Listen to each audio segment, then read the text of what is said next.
Welcome back. I'm Jim Love, CI. Um, we're back for day two, and we're going to focus on the people side of cybersecurity. So welcome back. Uh, if you weren't here yesterday, I encourage you to check out the platform and see some of the things. You'll find a wealth of downloadable assets. Many are new today, and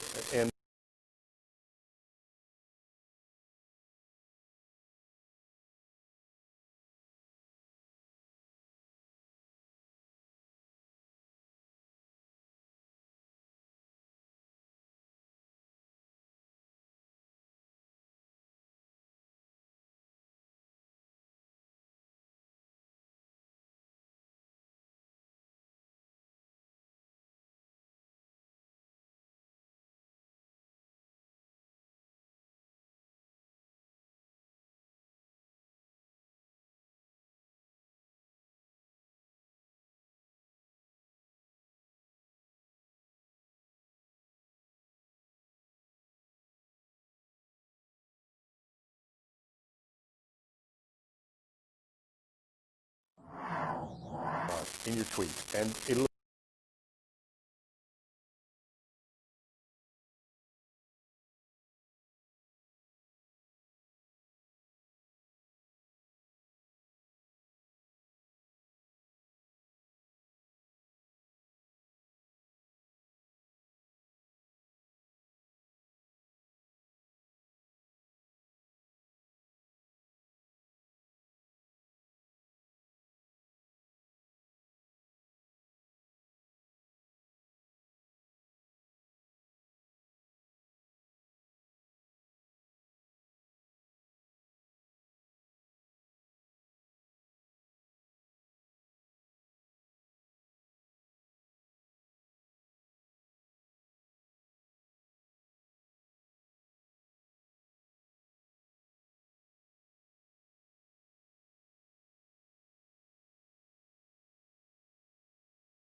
Okay.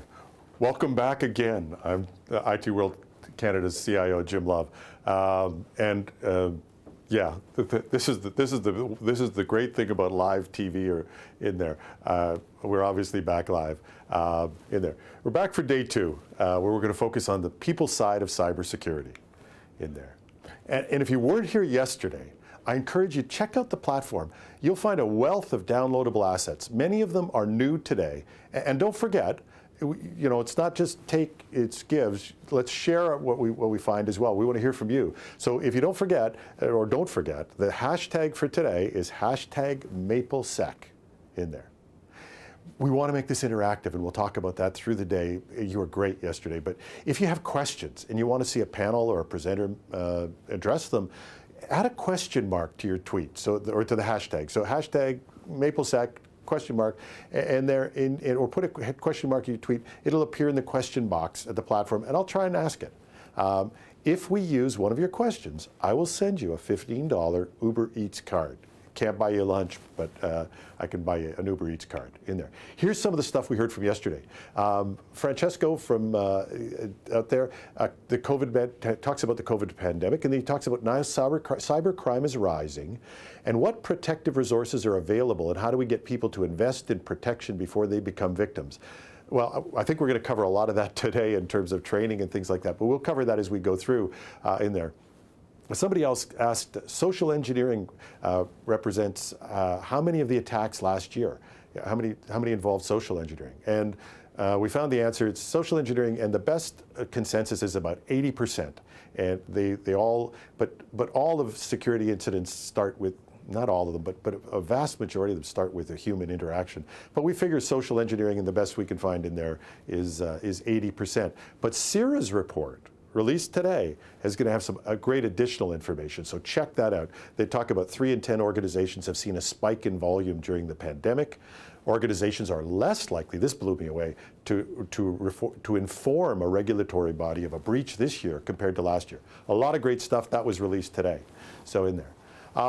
Great question, and we want to make this a practical session. Somebody said, what should the average person do if they've been hacked besides changing passwords? Do you report to the authorities? If so, which authorities? And that we'll get you some answers, I think, as we go through the sessions, but again, we'll come back to those.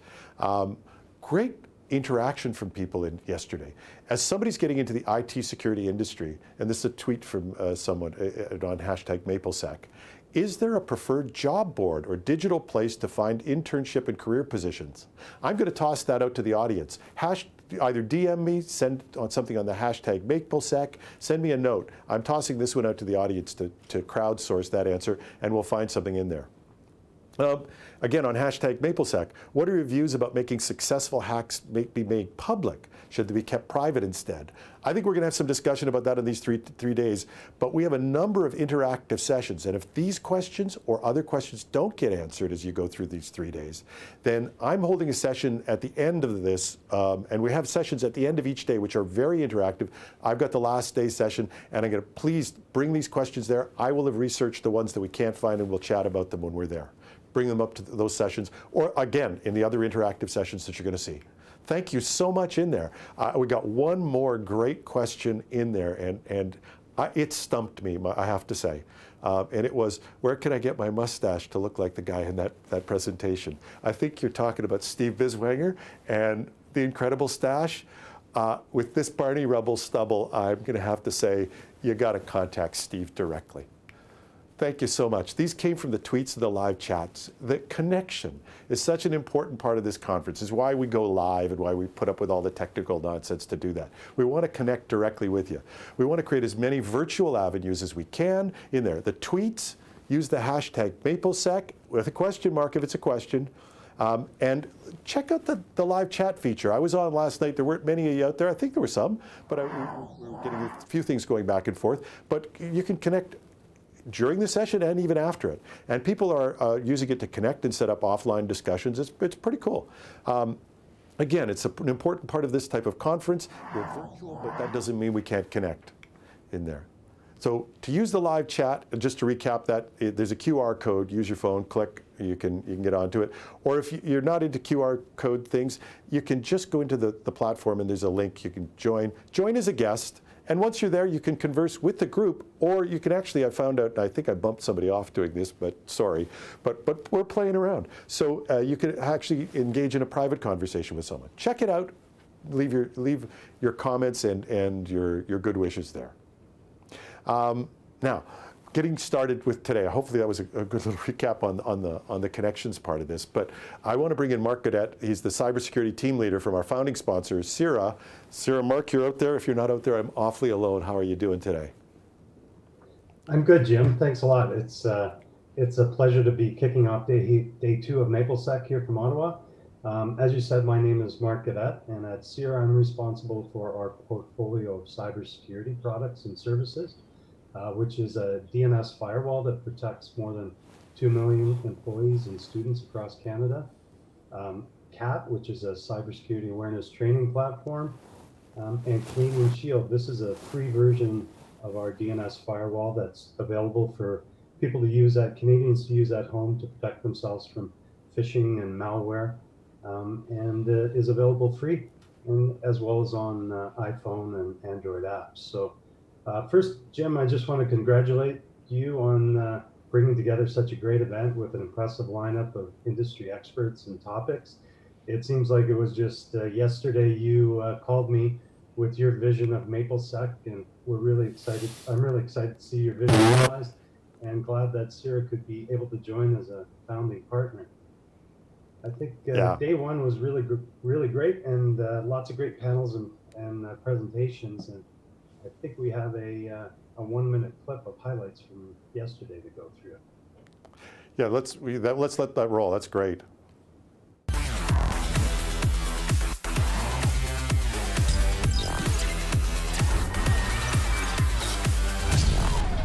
One of the trends that we're seeing is what's called in the outside sometimes big game hunting. When an adversary tries to go after a large enterprise and get a ransomware distributed throughout that enterprise and then kind of hit them all at once in the hope of getting a massive payout. That once the hackers bypasses traditional security, they have no way of detecting that a hacker's been in their environment for 6 to 18 months prior. They're going to hit them with a ransomware, and then they're going to say, pay us. Then the IT guys will say, well, we have a backup, we're good. Then they're going to say, pay us to not publish your data. So that's their backup plan now. A martial artist says the difference between injury and death is just inches between the solar plexus and the ribs. The difference between injury and laughing at your opponent is another couple of inches, because the kick or block will just miss your body. That's crisis response. What we are advocating is we have to ensure that the electrons, the transistors, we got to be sure that in general they follow the rules that we want them to follow. Hard to pick the best of yesterday. That was some clips that we managed to get our editing group to get out of yesterday. There's just so much that happened. What really got inspired you or got your attention, Mark? You know what, Jim? One of the presentations I really enjoyed was the first one, Stand on Guard, which had the panel of industry experts from different government agencies. I thought it was fascinating to hear the challenges of protecting governments from cyber attacks, and also the dual role that governments are starting to have in trying to help private sector protect themselves from cyber attacks. And I just share one example that I'd like to share with you is that we recently have started a partnership with the Canadian Centre for Cybersecurity, CCCS. So with that service, I mentioned Canadian Shield, which is a free service, a free DNS firewall for Canadians to use at home. This looks at all the DNS queries coming out of a phone or a laptop or a household from the DSL router, and compares them to a threat feed and blocks access to phishing domains or malicious sites. We've partnered with CCCS, where they're providing us a threat feed to use to protect Canadians from the information they gather by protecting the Canadian government. So I think that's a kind of a cool, positive private sector, public sector partnership that shows an example of how we can collaborate on cybersecurity. Cool stuff. And by the way, I don't do endorsements except on this particular occasion. I am a Canadian Shield user, and at home you can get it for free. Can you save more money than free? If you don't have it on your home setup, you're passing by something. Hashtag, send me a tweet, something like that. Anybody wants to know how to get it, we'll get you the instructions. It's painfully easy and great protection in your home network in there. That's my one commercial I'm going to do. I get paid nothing to endorse this, but since it's free, I'll give you my services for free on that one. The other one that was great was that on how to deal with the media and a breach. As a media person myself now, how do you pack that much into 18 minutes? That was just a great lesson in communication strategy as well.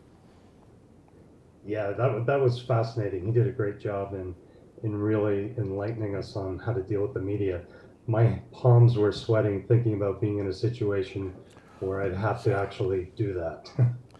Oh yeah, yeah. So let's get on with today in there. But so thanks. If you missed some of this stuff out there, folks, then please go back in, and you can find a lot of this on the platform. If you've registered, it's all there for you in there. So, and I'm going to thank Mark and say, Mark, why don't we get started? Because you're going to do an intro to the day now, and tell us a little bit about what we're going to see. Turn it over to you. So. Thanks, Jim. I'm really excited for today's focus on training and culture. It's one of the themes that resonated with me yesterday was that technology alone is not enough to protect you from cyber attacks. People need to be part of the solution. And we've just released our annual cybersecurity report, which you mentioned earlier, and you can get it on our website, or I think it'll be on the Maplesec resources. There's a couple of really interesting stats that I pulled from that report today that are related to cybersecurity training and culture. So the good news is that 94% of organizations do at least some cybersecurity training. And that's up from 87% last year.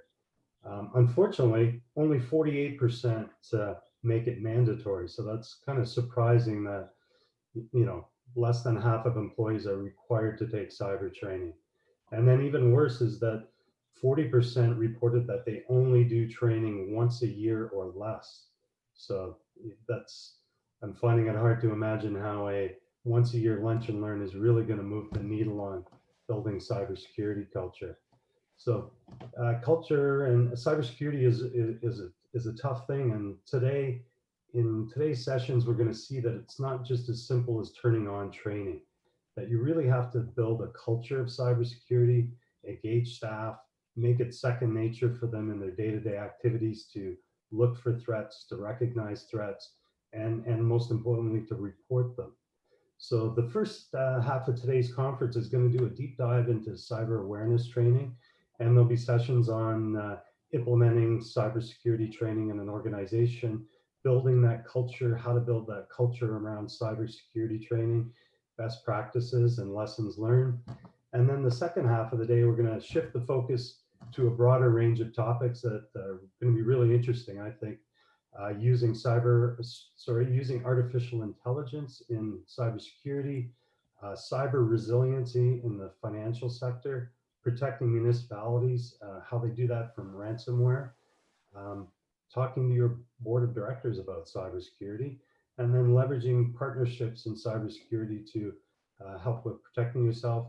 And then finally, it'll be closing off with a session on remote work, which is going to be so relevant today with so many people working and studying from home with COVID.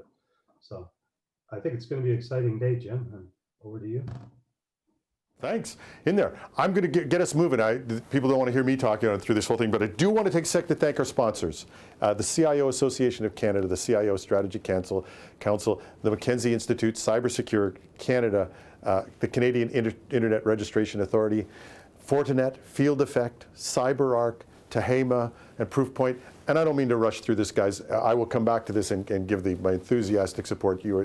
We could not do this without our sponsors. Thank you so much, and they'll appear for today. But my challenge to the audience is thank them directly. When you get a call from somebody in there, thank them and say, thanks for sponsoring this. That this is what makes this content possible in there. The CIO Association of Canada, the CIO Strategy Council, the Mackenzie Institute, that great panel from yesterday, Cybersecure Canada, Serene Risk, the Canadian Cyber Threat Exchange, the International Institute of Business Analysts, and the BizTech Professionals Association of Canada. Again, I can't say enough about these communities that have come together to support this in there. I'm going to just take it to my next guest right now in there, and I'm going to introduce Beauceron Security founder David Shipley. David, you're out there? Yes, I am. Good morning. Good to see you. So we're ready for your presentation coming up in here, and I've left. I'll do some better, but they're here to hear you. So why don't you get started with your presentation? Well, thanks so much for the intro, and thanks, Jim and Mark, for this fantastic event. So let's dive right in it. So why does security awareness matter? And depending on your perspective, it may matter because you have to do it. It may matter because you want to do it. But here are some numbers to contemplate. And I love Jim's intro talking about, how big of a threat is social engineering? Is phishing the email form of social engineering to organizations? Now, if we look at the Verizon data breach report, it remains the single largest tactic used by criminals in malicious data breaches. And the best defense to the best crafted phishes is not a technological one. It's your people. How do we teach people how to not just recognize the signs of phishing from a rule-based perspective, but also the way it makes them feel, and recognizing how they can use techniques like mindfulness to be even more aware of these kinds of attacks and engage in them. For small and mid-sized businesses, 90% of malware is coming in from phishing. So when we work on this particular area, particularly with security awareness, we're making a huge difference.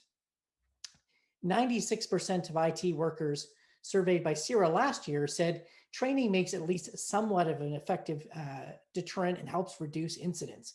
That's huge. And as Mark mentioned, their new report, the 2020 report, highlights some things that we're seeing from the pandemic. We saw as early as March a 350% surge in COVID-related phishing domains. People were targeting this time of anxiety and stress for a variety of attacks. There are 5 critical stages of a good and effective security awareness program. First, your plan. As part of your plan, try and understand what are your requirements. What do you have to deal with for security awareness? If you're an e-commerce firm, you might have requirements under PCI DSS, the credit card industry regulatory regime, in order to hold or transmit customer information. For other organizations, you might be regulated by industry bodies or national laws. If you do business in Europe, you may be affected by the General Data Protection Regulation. You may also be affected by specific contract requirements with your clients. So in your plan, you'll understand, what do we have to do? Secondly, you need to figure out a baseline. Now, for a lot of organizations, this can be done with phishing, but a better way to do it is to do a survey or assessments. Try and understand what your people know, so what their knowledge level is, as well as their attitudes and behaviors are towards cybersecurity. When you have that baseline, you can then work on what are the educational priorities for your organization. And as you measure the effectiveness of your program, you can go back to that initial baseline and say, did we move the needle on issues like password sharing, on accessing work information from personal devices? When we talk about education, there are a variety of ways of delivering this. And the CIRA report highlights some great points, whether it's virtual or in-person lunch and learns, computer-based training, posters, newsletters, all of the above. The key element is to make it as contextual and specific to your organization as possible. Everyone's seen the same generic password video advice over and over again. But if you can talk about your organization's approach to passwords, why you have these in place, and the policies and tools you have ready, people will be more bought into it. After you've educated, then use tools like phishing simulations to help shape behavior. And we'll talk a little bit more about some of the pitfalls and advantages of a phishing campaign in a further slide. Finally, reinforce. And Mark was spot on. Security awareness, if you're going to build a culture of security, cannot be a one and done annual event. It's funny. I love and I hate Security Awareness Month. I love that we're bringing attention to the issue, but I hate that it's sometimes only once a year during this month that people pay attention. And there are numerous studies that now show if you don't do continuous education and reinforce messages, your click rate will actually increase after 6 months. But for those that have continuous education, quarterly, biannually, you can flatten that phish rate click curve much more effectively. Here are 5 reasons security awareness programs often fail. They're seen as IT driven. Oh, IT is just pushing their message. What is this relevance to me? Why are we doing this? And isn't IT the department that's always telling me no? You need to make cybersecurity awareness an activity that's relevant to all business lines.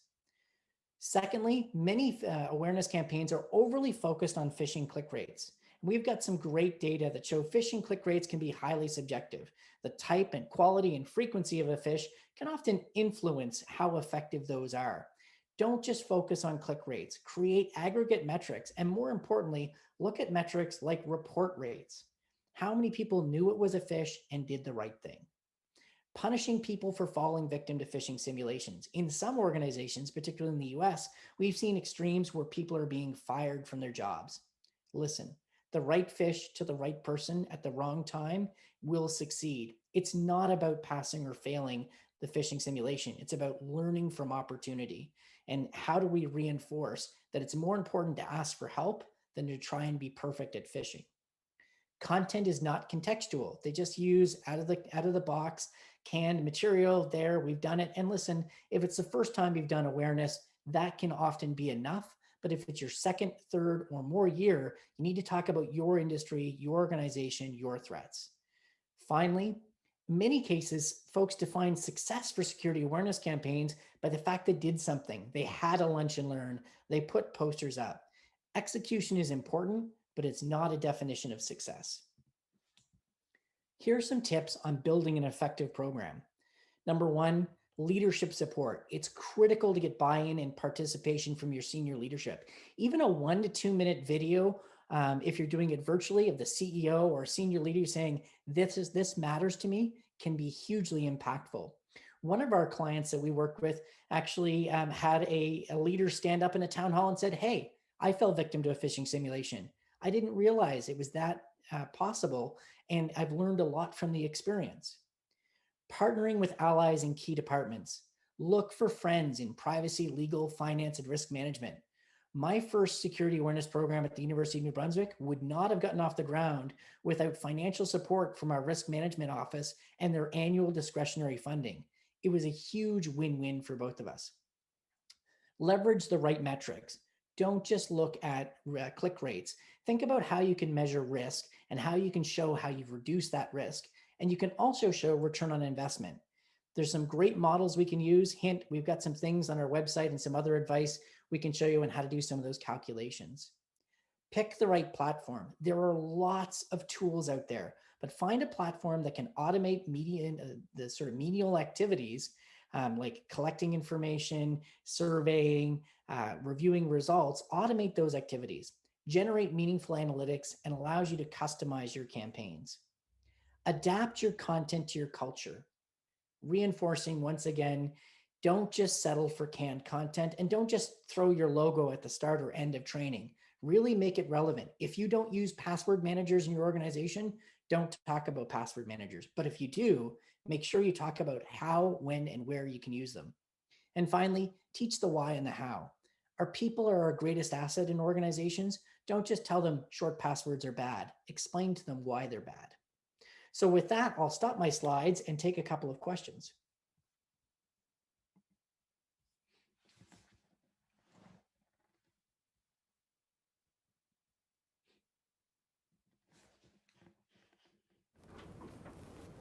So David, great.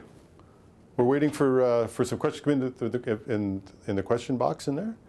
So if you have any questions, please post them to the question box platform. We'll get them answered. Yep. Okay. Yeah. So going. Someone who owned a small clothing retailer, and they were wondering where they should start with security. Teaching your employees about awareness can be a great start.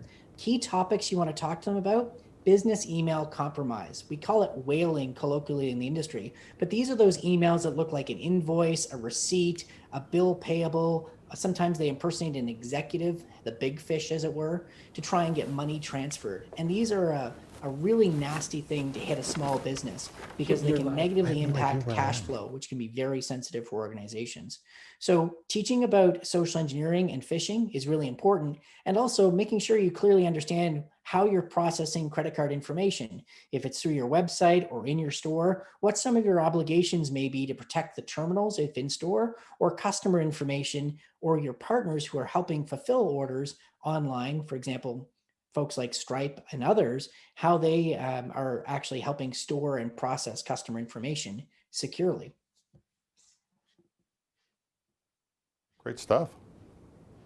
Anything else over there for the question box? There was another one earlier about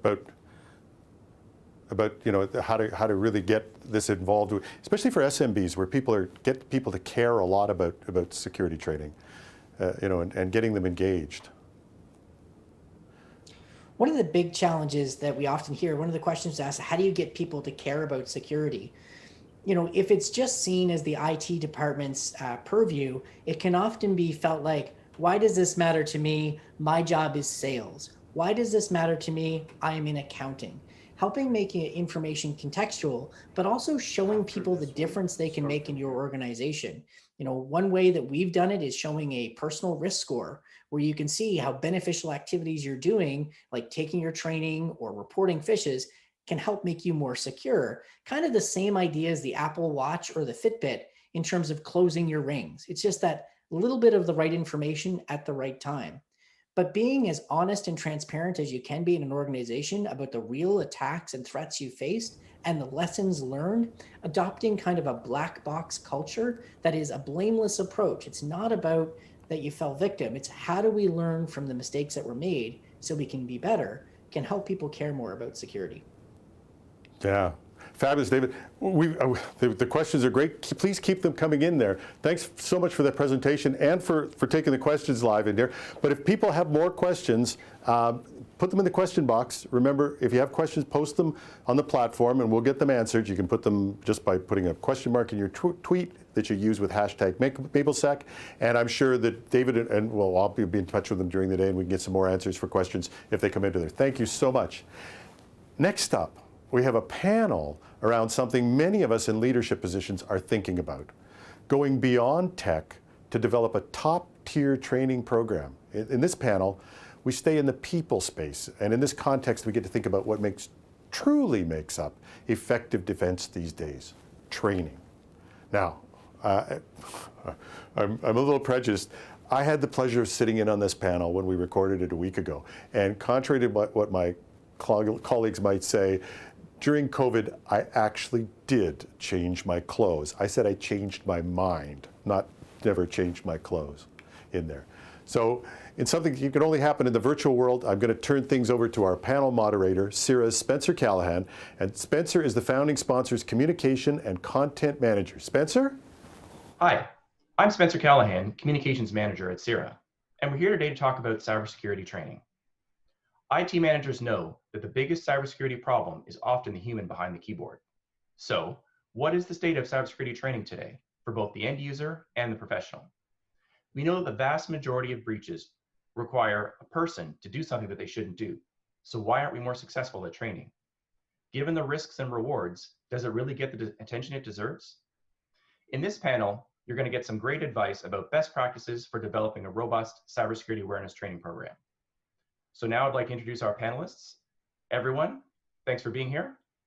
I'm Jim Love. I'm the CIO of IT World Canada. You're probably sick of me by now. You've seen me introducing this stuff, but welcome, Greg. I'm glad to be here. I'm John Lewis. I'm a product marketer at CIRA, focusing on cybersecurity products and specifically focusing a lot on our cybersecurity awareness training products. Hi, I'm Brennan Schmidt. I am a cybersecurity author and speaker and member of the Mackenzie Institute Board of Governors.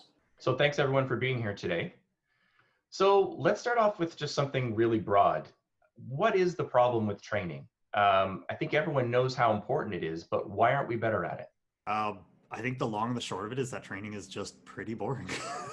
That's I think that's really what it boils down to is, I think we've been beaten into the ground with various types of mandatory training throughout our entire lifetimes, whether it was like women's training or AOTA and here in Ontario for accessibility.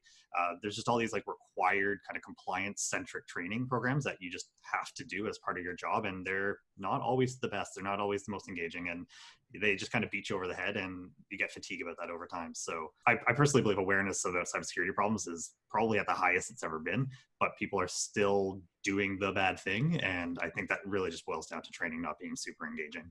I think there's two things that are really important that make training hard. One is we're really hard at, it's very difficult for us to anticipate consequences when they happen in the future sometime. And most of our behavior is going to only have a consequence in the future. So we don't see the cause and effect. We don't see the need. We don't perceive the need for training as people. So that's the first thing in value.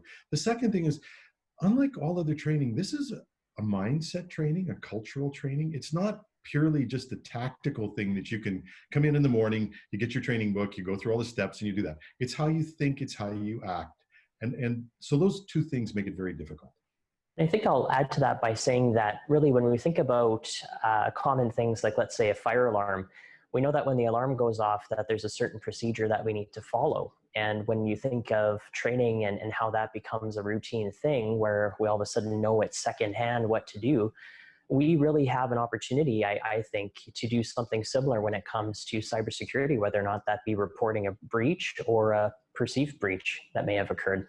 So then how do we make the training more interesting or more engaging for the average user? Because we know that users of the systems, the people behind the keyboard, people like me, are more often than not the ones causing the problem. So how do we make it more engaging or at least get people to pay attention? When we think about engagement, I think one of the first things people think about engaging is let's make our training look like a Marvel movie or some sort of AAA Hollywood thing. And I don't think that necessarily, like the quality or the richness of training is necessarily the only factor of engagement.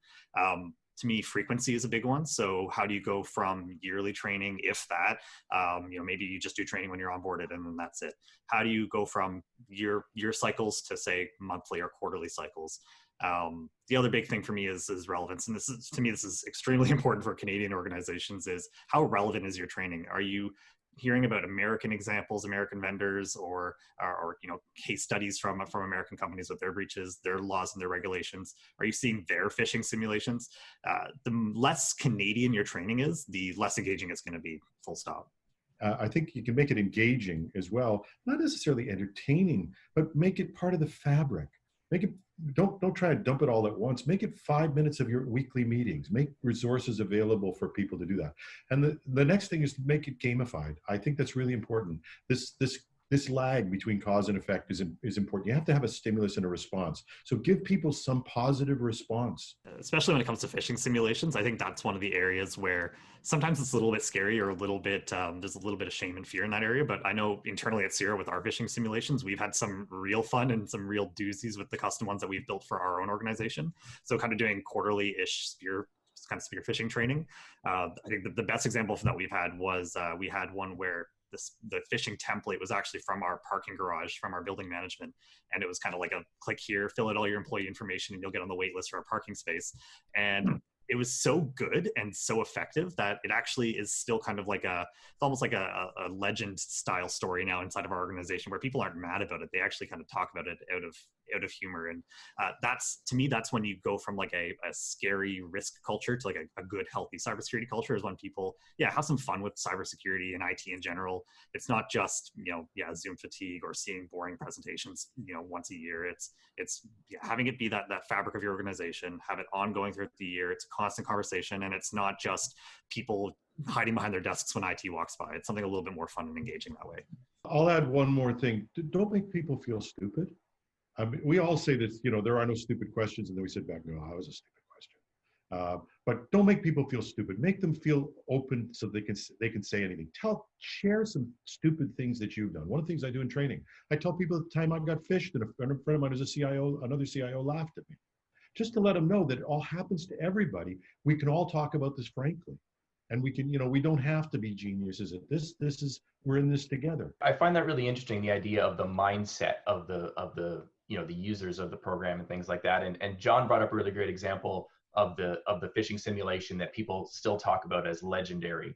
And I think that idea of it not being shameful, and John, John mentioned it, and Jim, you just brought it up as well.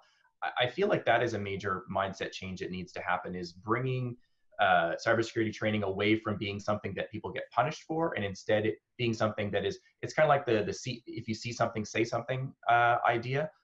How do we further encourage organizations to not make cybersecurity compliance sort of punitive, but instead make it an open discussion? Leadership, walk around, talk to people about it.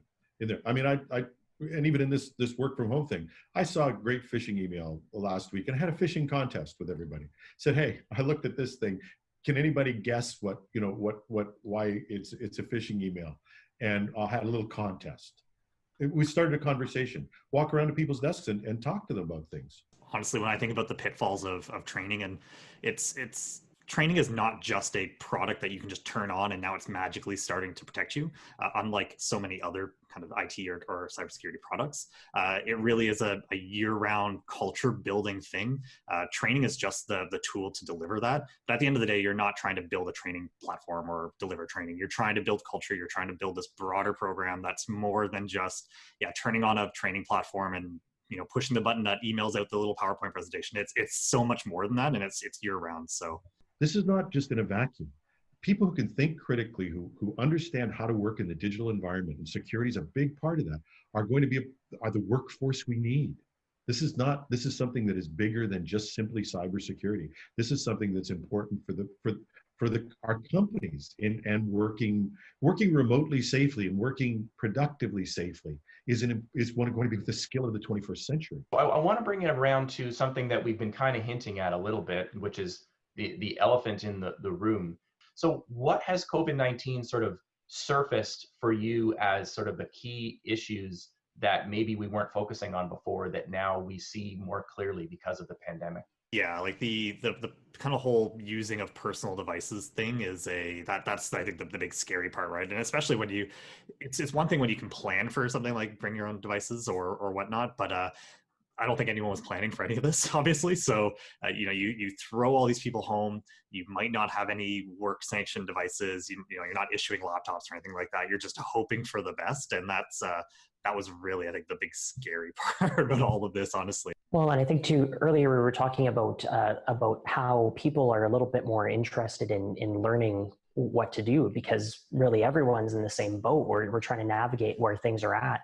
But as I hear what kind of opportunities exist here, what better way than to gather leadership and have IT, let's say legal, finance, HR, what have you, get together at the same table and start thinking through, hey, that mobile device management strategy that we were thinking about that we shelved a couple of years ago, what better way than to bring that back to the table and start maybe making that as part of device enrollments going forward, maybe make it retroactive a little bit later, but at least keep that conversation going, and most importantly, keep that momentum going. So seize opportunity from crisis. Take advantage of this to get some of these things done, to start these conversations, to have these conversations about things that are important, and make those training moments. And you've talked, Brendan, you've talked a lot about being, getting there and building a coalition of groups. And this is the most powerful thing to do.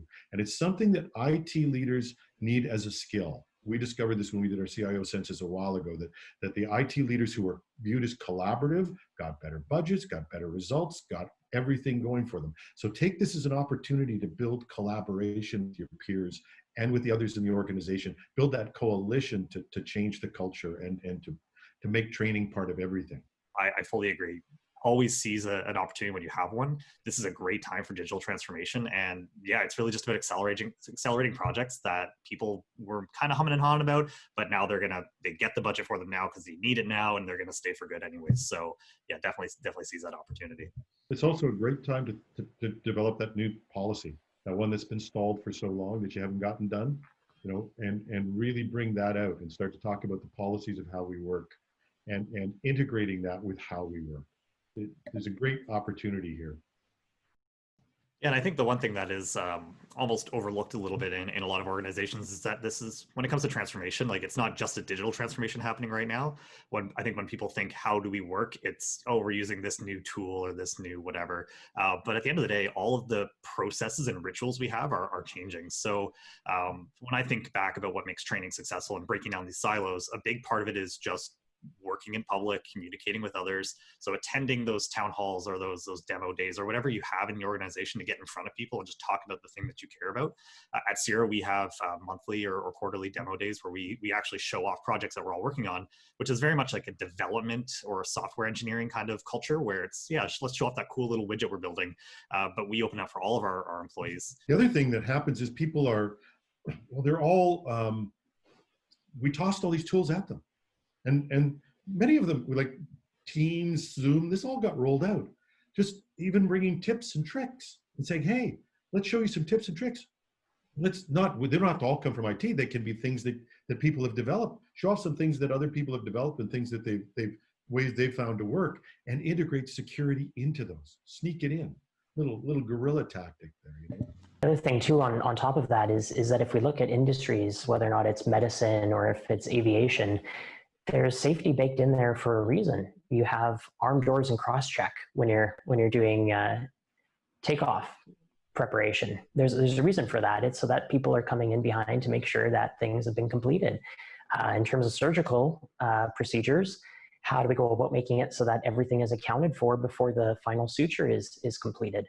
So if we were to kind of bake in that same checklist behavior in the context of daily cybersecurity hygiene, eventually it just becomes second nature, and it's a part of that daily conversation, and it's accepted a lot more easily. We talked about this earlier when we were chatting about this, Brendan. They're so easy to do, and the improvement in terms of outcomes is so extreme. I think if we were talking about this earlier, if we could build that sort of attitude into what we do, the simple thing to start out adds a really good extreme example. 80% of breaches require some user mistake or intervention or loss of credentials. Just a simple thing like that. If you can change just one thing with people's training and how they see things, it would be a big deal in terms of outcomes. So yeah, so I just want to sort of wrap things up here with a question that I think is super relevant, because we're all, everyone right now at Maplesec is sitting in front of their screens as opposed to sitting in an auditorium or something. So I want to really end this conversation with a question, which is, what's one thing that everyone sitting behind their screens right now can do to help build a cybersecurity culture at work? I think I'll jump in here and say that make it a goal within the next 30 days. So time box it. Within the next 30 days, meet with 5 different people who you typically don't engage with, whether or not that's human resources, policy, legal, communications, marketing, what have you, and have a virtual or a physically distanced coffee chat and ask a simple question: what keeps you up at night?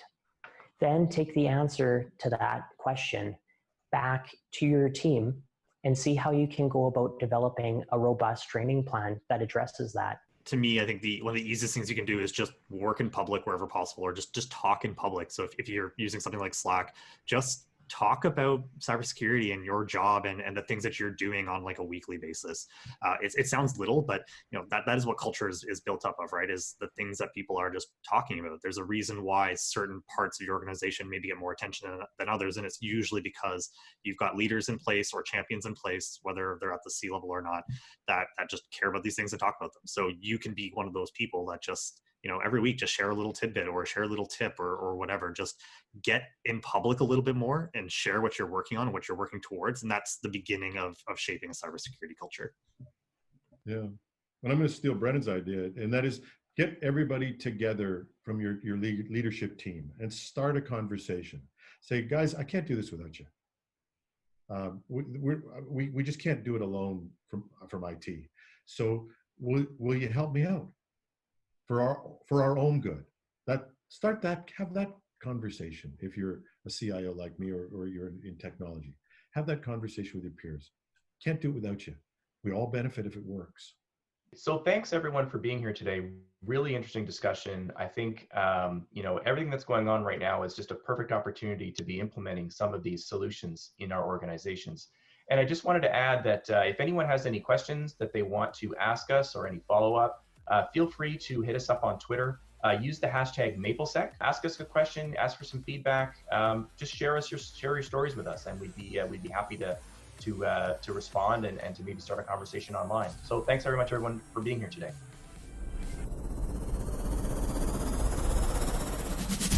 I think the most hopeful thing that I've seen in cybersecurity that's starting to emerge and hope to see more of in the future is that we're removing the mysticism around it. So we're starting to understand that it is a problem that we can articulate, that we can understand, and that we can solve. And a big way in which this is manifesting itself is through large government organizations. In Canada, the Center for Cybersecurity and similar organizations internationally are finding ways to communicate important threat knowledge and important tradecraft to defend your network in a way that's easily understandable and digestible by the average business. Thank you, Andrew, for that great thought. And Spencer, thanks to you and the panel for the great tips in there. My one regret was I didn't get the memo about the plaid, or as we call it, where I'm from, the Halliburton tuxedo as the dress code in there. But it was a great panel. Thank you so much in there. And next up, we've got something that for you, the audience, to contribute. And you can grab a sandwich and jump into one of two moderated lunch and roundtable sessions in there. They're 30 minutes long, and they'll have some great content in there so you can learn from it, and you can have your say. So enter by clicking the link from the platform below me in there, okay? Your first choice is a training roundtable discussion panel. You can share your training stories, what works, what doesn't work, and that's sponsored by CIRA, and you can choose either of two links on the platform. It's divided in two to try and get smaller group sizes so you get a better conversation. And then we have a third panel in there that you can check out, and that's sponsored by Fortinet, and it's a roundtable presentation where Kevin Mahoney, or it's probably Mahoney, will discuss how to train an AI system to fight the bad guys, and I'll get the pronunciation of his name in there. We'll see you on the other side of the live discussion. Get your sandwich and join us in the live discussions.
Welcome back. I hope you found the sessions interesting. The crew had to come and get me and peel me out of my office. If you saw me online there, I even had my mask on in one of the meetings at one point. That's because to be safe, we have to move around. I have to wear a mask when I'm moving around. But I'm sitting there looking at the screen going, I can take this off and have a conversation with you guys. So that was fantastic in there. So I hope you're having a great time. We're trying to keep the conference as interactive as possible in there and as hands-on as possible. And we wanted to make this not only that, for the reasons of safety, but because, hey, we're Canadians. That's what we do. This is called Maplesec, after all. So in a tribute to the Canadianness of this, we brainstormed ideas. Well, we didn't really brainstorm ideas. We called our writer Charlie and said, come up with something. But I got to participate a little. And we thought, we went through the list of things. Canadian politeness, we went through the NFB Classic Heritage Minutes, and I don't think we can put the sound for that on here because, again, we'll get pulled off of YouTube. The log driver's waltz in there. That another one, and that played incessantly. And I can't get that out. I talk about an earworm in there, and we had to find some way to get that earworm out of there and be Canadian. And we came up with this. We sent our team away, and they came back with this. So, put your tongue firmly in your cheek, and take this decidedly Canadian cybersecurity song. Take it away.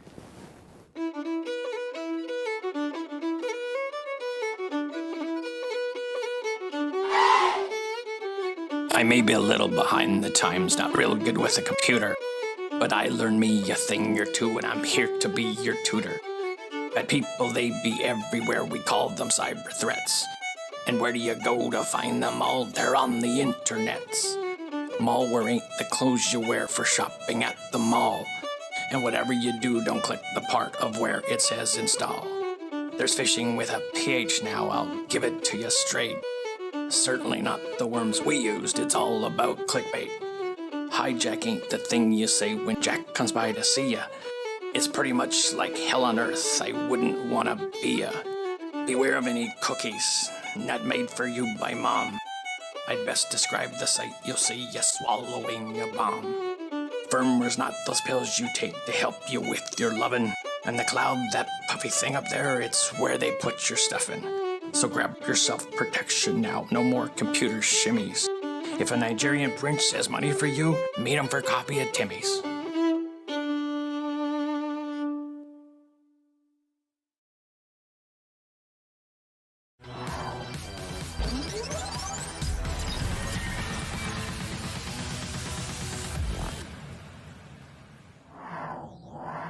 I hope you loved that as much as I did. It's fun in any event. And I'd love to hear your opinion. We want to make, like I said, we want to make this interactive in there. But if you have a thought about it or anything else, just let it fly at #Maplesec in there. And for another interactive piece in there, we wouldn't be an event without the quiz of the day. So today's our second quiz, and it tests your cybersecurity knowledge. And one of the things, in the spirit of training, think about these quizzes and the things that we do to make these things fun. Cybersecurity training can be fun. Now, I know most of you went through the quiz yesterday, but here's what to do just for anybody who's new in there. You'll see the question appear on the right-hand side of your screen, just below the window where I am. Now, you know me, I have to turn around to find the right-hand side, but you know what the right-hand side of your screen is. Now, if you're looking at it, you're saying, Jim, I know where the right-hand side of my screen is, but I can't see it. Check out, you're probably in full screen mode. You won't see it there. So please take yourself out of, how Canadian, please take yourself out of full screen mode if you want to play along. And before we can move forward, you have to be aware, the application needs a cookie to operate. So if you're asked, just accept and let the app have its precious cookie. And remember, looking for cookie. That's my second lame cookie joke in there. And I'll get the Cookie Monster down before we're done. Okay, just like yesterday's quiz, 15 seconds to answer each question. And of course, the questions for today will be around the day's theme of training and culture. Now, picture that theme song. We all know what it is, playing in your head as I read the questions. Question 1. What percentage of IT security breaches are the direct result of some form of phishing? Is it 93%, 80%, 67%, 33%? What percentage of IT security breaches are the result of phishing? 93% is A, B, 80%, C, 67%, D, 33%. Okay, and I'm starting to see some flickering in my monitor, so that means we'll be getting the answers in a second. Okay, the answers are in? Good. Okay, and what did you come up with as an audience in there? The correct answer is 93% in there. Okay, so there you go. Now, that's next question. 2. We talked a lot about insider threat. My favorite quote from yesterday is, be careful who you find. What is the most dangerous insider threat? What is the most dangerous insider threat? A, disgruntled employees. B, inadequate data storage. C, employees who fall for attacker scams. And D, managers who brag about not knowing their apps from a hole in the ground. Okay, we'll rule out D, but somebody could get that. Managers who brag about not knowing their apps from a hole in the ground. My writers are good. So 2, what is the most dangerous insider threat? A, disgruntled employees. B, inadequate, each 3 employees, managers. We got the answers coming in, and we can see the answers up there. I can't see them on my screen yet, but yep, you can see them. And the real answer is C. You got it. Good for you. Good for you. Employees who fall for attacker scams in there. Another question? Okay. Which of the following is a sound strategy for working with mobile devices? We talked about mobile devices in one of the breakout sessions. This is good. So which of the following is a part of a sound strategy for working with mobile devices? A, use multi-factor authentication. B, keep your devices in sight. C, work only from corporate devices. D, all of the above. Now okay, which of the following is a sound strategy for working with mobile devices? A, multi-factor authentication. B, keep your devices in sight. C, work only from corporate devices. D, all of the above. Take your pick in there. We should see the answers coming in now. Yep. Okay, the answers are in. Oh, bless you all. Bless you all. I could get down on my knees, but I'd be out of camera focus. All of the above. Yes. 4, pass phrases. And everybody knows what pass phrase is. And if you don't, put something in the tweets or on anywhere when you're there, and we'll get an answer to you. I went blank for a second there. Pass phrases. They should A, offer better protection than passwords. B, should be at least 4 words, 15 characters in length. C, consist of a sequence of mixed words and symbols. Or D, all of the above. Pass phrases. And they should A, offer better protection than passwords. B, oh, the answers are coming in? Okay. And the answers are in. I can see them on my screen over there. Yes. And once again, smart audience, great audience. All of the above is the answer. And so again, if you don't know what a passphrase is, put it in the chat. That was the word I was searching for. Or hashtag Maplesec on Twitter, and we'll get somebody to explain it to you, because these are a fabulous way to remember complex passwords. Passwords that are easy to remember, but hard to crack in there. 5, which of the following is not, and the not is capitalized on my screen, hopefully on yours. Which of the following is not recommended for a healthy culture in an organization? A, aligning desired culture to an actual culture. B, encouraging employees to report mistakes and take risks. C, effecting change in a conscious and deliberate manner. And D, assigning blame where blame is due. So you have 4 options in there. Which of them isn't the right way to create a healthy culture? A, B, C, or D? In there? Okay, we see. Okay, and the answers are in. And once again, you rock. You got it right. Yes, it's not assigning blame where blame is due in there. As a matter of fact, one of the surest ways to get people to shut up and treat us as if they're not going to participate in security is when we play the blame game. Way to go. Way to go. Hope you had fun. Hope you enjoyed that as much as I do, and we'll be doing another one tomorrow with yet another lame cookie joke. Now, that's enough of me. You've come here to hear other people in there. And on our next presentation, I'm going to bring in Brian Lesser, the CIO of Ryerson University in Toronto. And Ryerson was the first institution of higher learning in Canada to successfully introduce 2-factor authentication to its staff, students, and partners.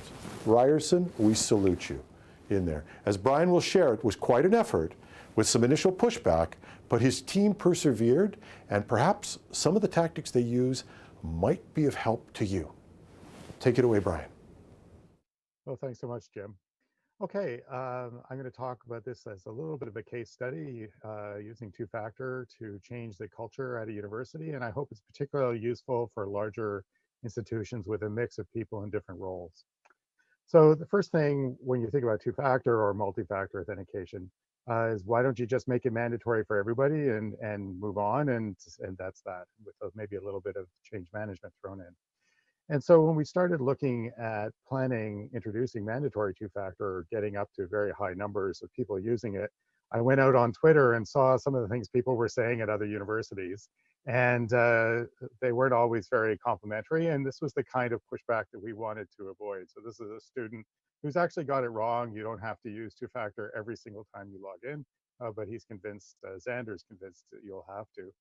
Here's a professor at another university, is that if you make me put an authenticator on my phone, you should buy me a phone. And so this just is her way of saying this just feels like another imposition. And so for us, the problem was fairly substantial, you know, with over 55,000 students, 2,300 instructors, and so on. How do we get everybody on board in a way where they're not angry that they're on board and are going to actually help with cybersecurity and not be resentful? So one of the ways you think about changing people's behavior is to think about you know, the different things or influences on them. And so you know, if you just turned it on, you could, that would be like a way of changing the technology landscape to make them more secure, and it would be backed up by policies and so forth. But it doesn't really address some of the other things that really influence people. For example, the market or cost of doing things, and how they'll, you know, what incentives or disincentives there might be, and what the social norms are. And at a university, I was particularly concerned with changing the social norms so that everybody was on board. So we did a gradual transition from a voluntary service to becoming mandatory. It helped us in a bunch of different ways. When you start off voluntary, it really forces you to make the argument to everyone so that they understand why you're doing it. It allowed us some time to change the social norms and so on. So let's talk first of all about making the argument. And so I think it's really important to tell people why this is important for them at your institution or company. And so we really need to tell a local perspective or provide a local perspective. And so here's just again, I'm searching for Ryerson students, and this is a Ryerson student whose account was compromised and she doesn't know why. And so I love to talk about people that, like, this is really happening at this university. Anytime I was talking to an employee about this, I would show them on our HR system, this is the form where you change your banking information. Imagine that someone got your username and password because you don't have two-factor authentication available, and changed your banking information to their bank, and then had your payroll diverted. So that was kind of an effective slide. Another one was to just be upfront about how many accounts were being compromised at the university. And so in 2014, we had a real problem with people using our accounts to send out spam, and also Iranian attackers trying to get at intellectual property and research publications. And so we had a problem we really had to address, and this was the beginning of us going mandatory with two-factor. So again, a local story, local information. This is why we have to do something. And then we also show some stats for password guessing around the world, you know, before and after we do rate limiting, so people can see this is a real thing. And an example of a phishing attack. This was one of my favorites, where somebody stood up a complete copy of our login page, including the warning to check the URL, which nobody does, and then actually show people this is how many people were fooled and when they were fooled and so forth, and what we did about it. So again, bringing it home, making it local, making it specific, making it believable. So it's a big recommendation of mine to put aside your concerns about risk and sharing information about actual attacks on your institution or company, and just tell people what's really happening. It's one of the most powerful and convincing stories or things you can do. Okay. So the other thing is that two-factor authentication is not perfect, and you can't oversell things either. So you have to establish the need, but don't oversell. And so I like to talk about some of the problems with two-factor. I'd much rather talk to people in advance about this than have them come to me and say, did you see that New York Times article where someone is now, bypassing two-factor authentication? Or did you read about OAuths? I'd rather be out there to say nothing's perfect, but these are some of the ways that it can be bypassed, and it's still the most effective single thing you can do to protect your account. So I want to get into more encouraging adoption and how you go about doing this. So we did a bunch of things where during Cybersecurity Awareness Month, we actually had contests where we provided funds where we did this. We bought people things and so on. We did this for faculty, staff, and students. And it was an incentive to get involved and think about this and try it out. So it wasn't that thing where we just impose it on everybody one day, but people are sort of voluntarily trying it and learning about it. And then we communicated the story, and during Cybersecurity Awareness Month, we did 3 of these, I think, in total before we went to complete mandatory usage. And I'm going to take you through some of the communication channels that we used and what that looked like. So we have a portal where people log in to see all their applications at the university or to get at them. And so we had all these pop-up messages in the first year where we went all in on this. And this is an example of one of them. Now they're not just read a message, click a button, they're actually little quizzes that pop up every time, but this is what they look like initially. It drove a huge amount of traffic to the website to understand what was going on and create awareness around this. We used the student press. Some people are afraid of the student press. Actually, I was really happy to be interviewed by them, get the story out there through another means. And they were great, actually. Once you start feeding them real information and answering all their questions, we got stuff out there. So this was something that got in front of students. And we went out to where students and others are. So we did tabling where we as part of the contest, step right up, you could win a chance at an iPad or whatever. And again, changing the dynamic that people are feeling they're getting something by investing in cybersecurity rather than just it being an additional charge on their time or pocketbook. Probably the best thing we did in terms of convincing faculty and staff that this was a good thing and to be less negative about it was we gave away U2F keys. And so this is, or now 502 keys. And these are great. You don't have to use an app on your phone. You just put this on your computer and push a button when you need to log in.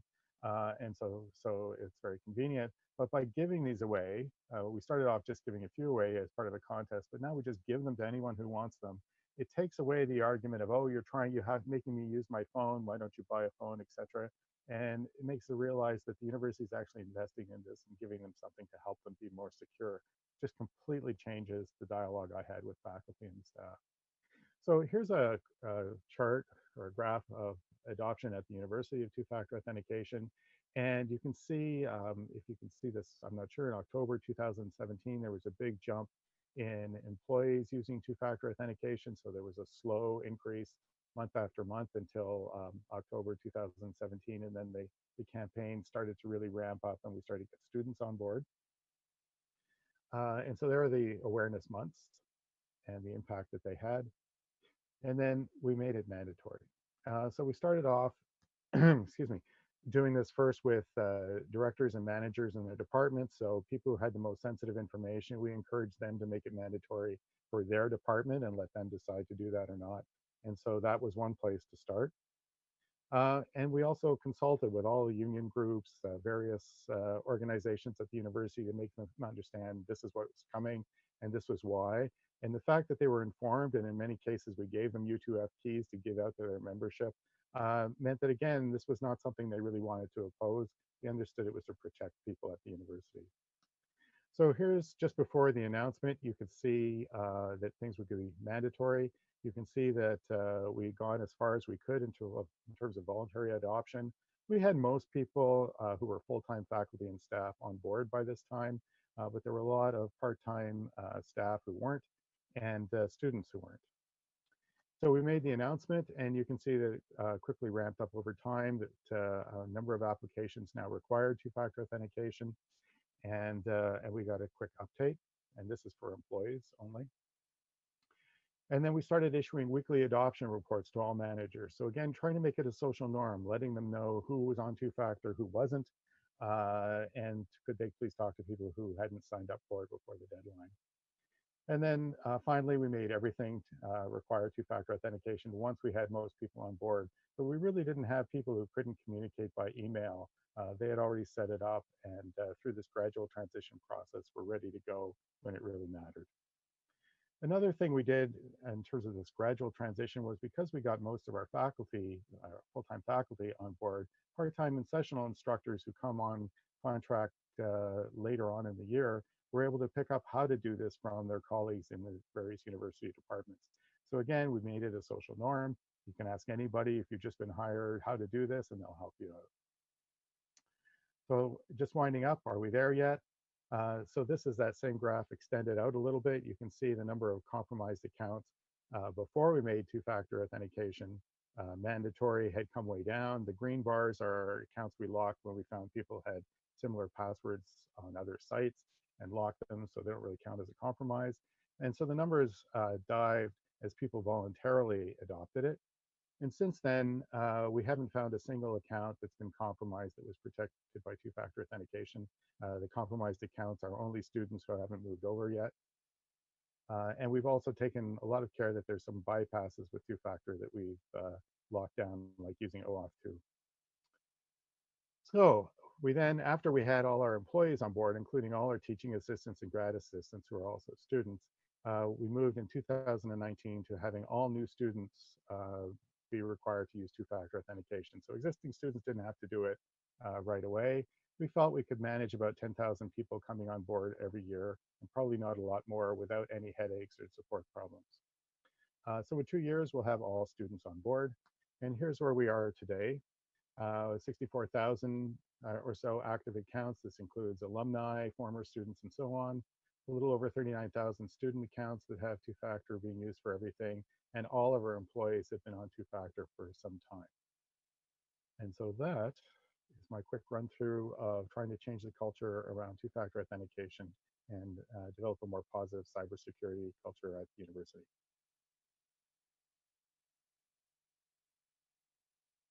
Yep. Takeaways. Thank you very much. We have a few questions in there. Do we have any questions coming in from the world out there? And no, so I can. Yeah. Okay. Yeah. Great questions in there. So, yeah, can you talk a little bit about the help desk? So we were terrified that the help desk was going to drown. And sorry, I'm just going to remove this so I don't hear an echo. We were terrified that the help desk would drown in calls. That's not what happened. I actually took out the slides that showed the stats for the help desk. So for employees, because we did it over a long period of time, the help desk really was not badly impacted. I think there was one day in August when we were just ramping up mandatory usage where they had, I think, 40 extra calls or something, and so that was just fine. It was a little different story when we started with students in August 2019. Our instructions we thought were pretty good, but some students would go and say, okay, I'm all set up two-factor authentication, and then go and delete the Google Authenticator on their phone. So suddenly they couldn't log in. So we went and of course we helped them, but I think we had a peak of about 200 calls on our help desk on that one day. And that meant that some of those calls couldn't be answered until days later when we called people. So we exceeded our capacity to help people quickly. We learned from that. We changed all our instructions, under no circumstances delete Google Authenticator, and did some other things to make it simpler when you're changing phones and so forth. It's just set up a new phone. But we still see higher numbers at the beginning of term. We think we're handling them better this year, and we've done some other things to improve the system to make it less likely that students will have problems. But at this point, I'm happy to only onboard about 10,000 students at the beginning in the fall. Great. And if we have some more questions, please put them in the hashtag Maplesec, put a question mark in there, and we'll get back to you on them in there. Thanks, Brian. As a former Ryerson student, for more than 45 years ago, and I can tell you the culture hasn't changed in there. I would have been as big a pain in the butt as any student was in there. And I've lectured at Ryerson too, so you did a great job. This is an amazing case study in here. Next up, we have a Canadian research chair in cybersecurity at the University of Montreal, Benoit Dupont. Benoit believes cybersecurity on its own is not enough, organizations need to think about resilience, which he thinks of as a different animal. So in his presentation, Benoit will explain how that plays out as he presents his findings from a 2-year research study with fintechs. He's going to share some of the lessons learned, especially from recent cyber attacks in terms of preparedness and response. Benoit? Hello, Maplesec, and thanks for having me. My name is Benoit Dupont. I'm the Canada Research Chair of Cybersecurity at the Université de Montréal, and I'll be talking to you today about cyber resilience. If I had made this presentation about 6 months ago, I think the concept of resilience would have been quite remote to most of us. But since then, we've had to face COVID-19. We've had to survive the work-at-home hell with kids in the background and many other changes, drastic changes in our lives. And I think we can all now relate to the concept of resilience much more easily. It's become much more intimate in our lives. What I want to talk to you today about is the concept of cyber resilience and how it can be used to help organizations confront cyber attacks. What is cyber resilience and why does it matter? It could be very summarily defined as the ability to continuously deliver the intended outcome despite adverse cyber events. So cyber resilience is different from cybersecurity in the sense that where cybersecurity tries to protect systems, to predict cyber attacks, and to deploy strategies to prevent those attacks from happening, relies very heavily on quantification and management of risk.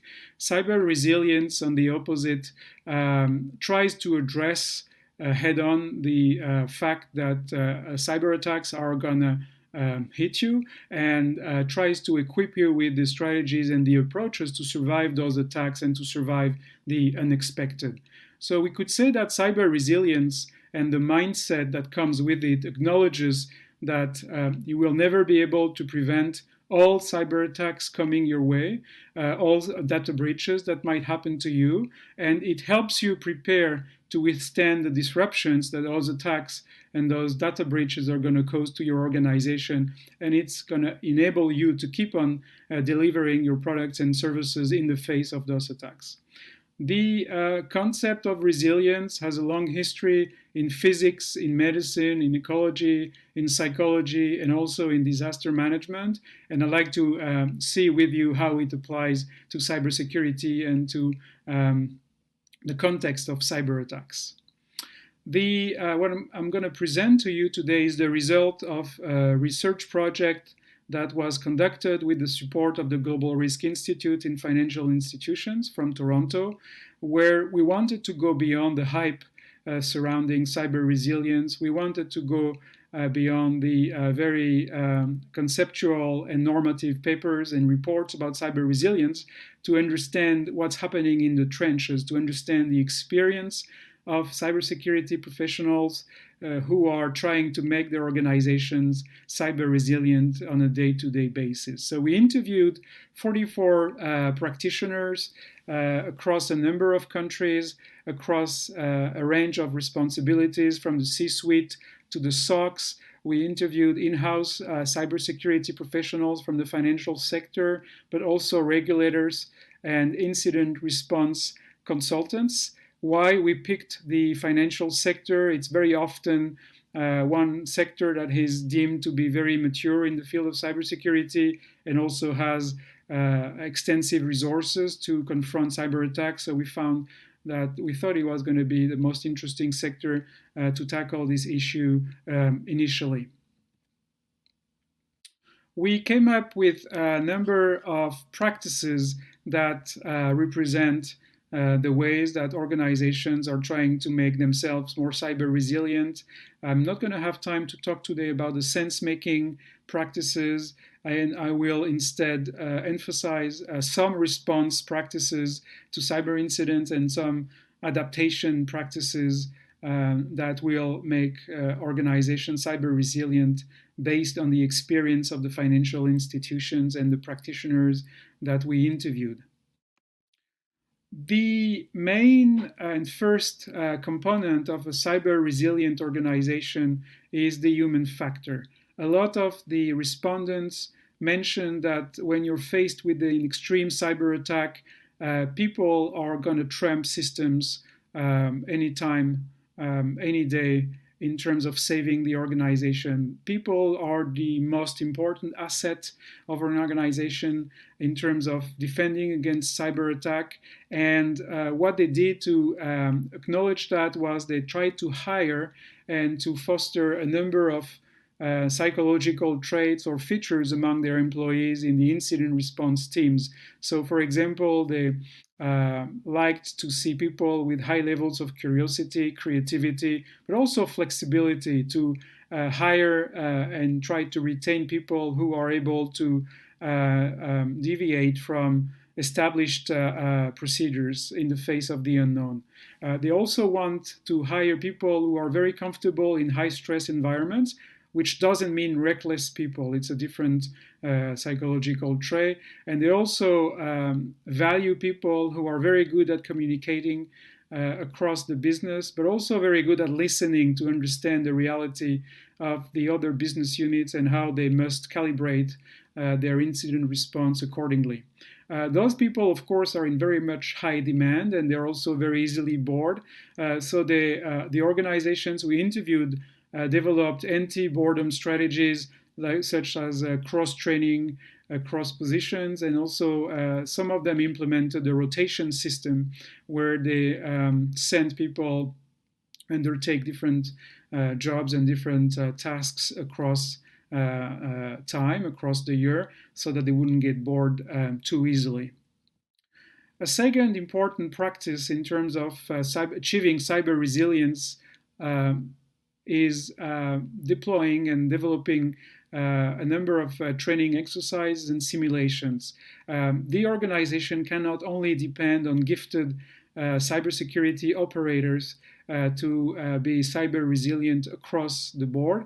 It must also give the opportunity to all employees across the organization to take part into exercises and simulations regularly that would recreate the conditions of a cyber attack. And the aim and the objective of these simulations are to develop general resources, to develop muscle memory in the organization, so that when a real attack will take place, everyone will not be startled, but they will be able to very quickly respond and regain their footing. Those simulations need to be as realistic as possible, not too predictable, and they need to involve a broad range of functions and teams. And very often organizations only offer that kind of training to the board, but it's really key and important that across the organizations, all employees have the opportunity to partake in those exercises and simulations. There are a number of activities that enhance adaptability, problem solving, communication, trust building, and knowledge sharing capacities. They've been particularly developed in the defense and emergency response sector, and it would be very interesting for organizations to adopt some of those practices to become more cyber resilient. Playbooks are also a key feature of cyber resilient organizations.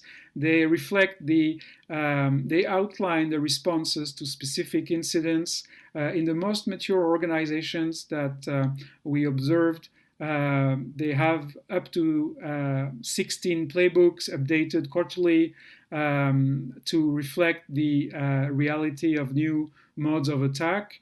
But don't be fooled. It's a time-consuming exercise to design a playbook that reflects the variety of perspectives and methodologies inside an organization, that has consulted all the key stakeholders in an organization. So it's not an easy exercise, but it's a necessary tool that you need to have. some respondents also told us that it's also very important that you're not becoming too dependent on your playbooks. You need to learn how to deviate from the methodologies of your playbook, because it's very likely that the attack that you'll be confronted with is not going to be exactly described by the playbook, and you're going to need to develop the ability to improvise as well. It's a key that you also develop in your organization internal and external networks, informal networking capacities to increase the speed and the effectiveness of the communication flows during a crisis. Internally, it's to avoid the segmentation of expertise, to remove the secrecy that prevents everyone to contribute to the solution. Some organizations embed security workers within business units. Others have created fusion centers to enhance the situational awareness of their organization. Others have created ambassador and reservist programs. It's really a diversity of responses that favors internal networking capacities.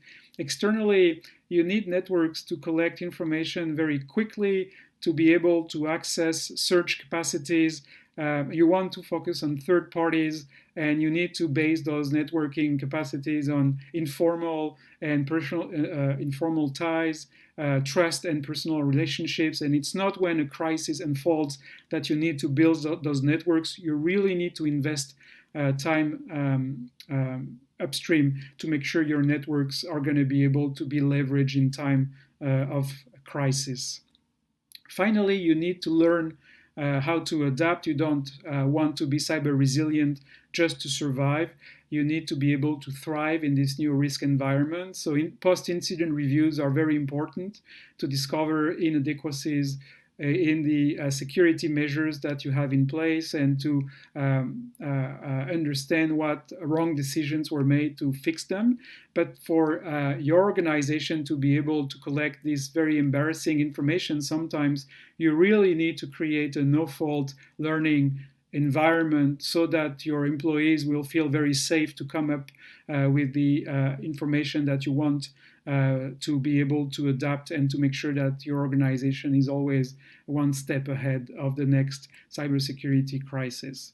There are a number of challenges based on heuristics and biases that all organizations develop, and you need to be aware of those biases and to protect yourself against those biases, to make sure that the measures that you adopt take those into account. I don't have time to dwell on this, but I send you back to the report that I wrote with my colleagues for the Global Risk Institute. You can also write to me. You're very welcome to reach out to me directly if you want to learn more about this idea of cyber resilience and the experience of other organizations. And on this, I'd like to thank you very much for the quality of your attention. And next time, I hope we'll be able to interact face-to-face. Thank you very much.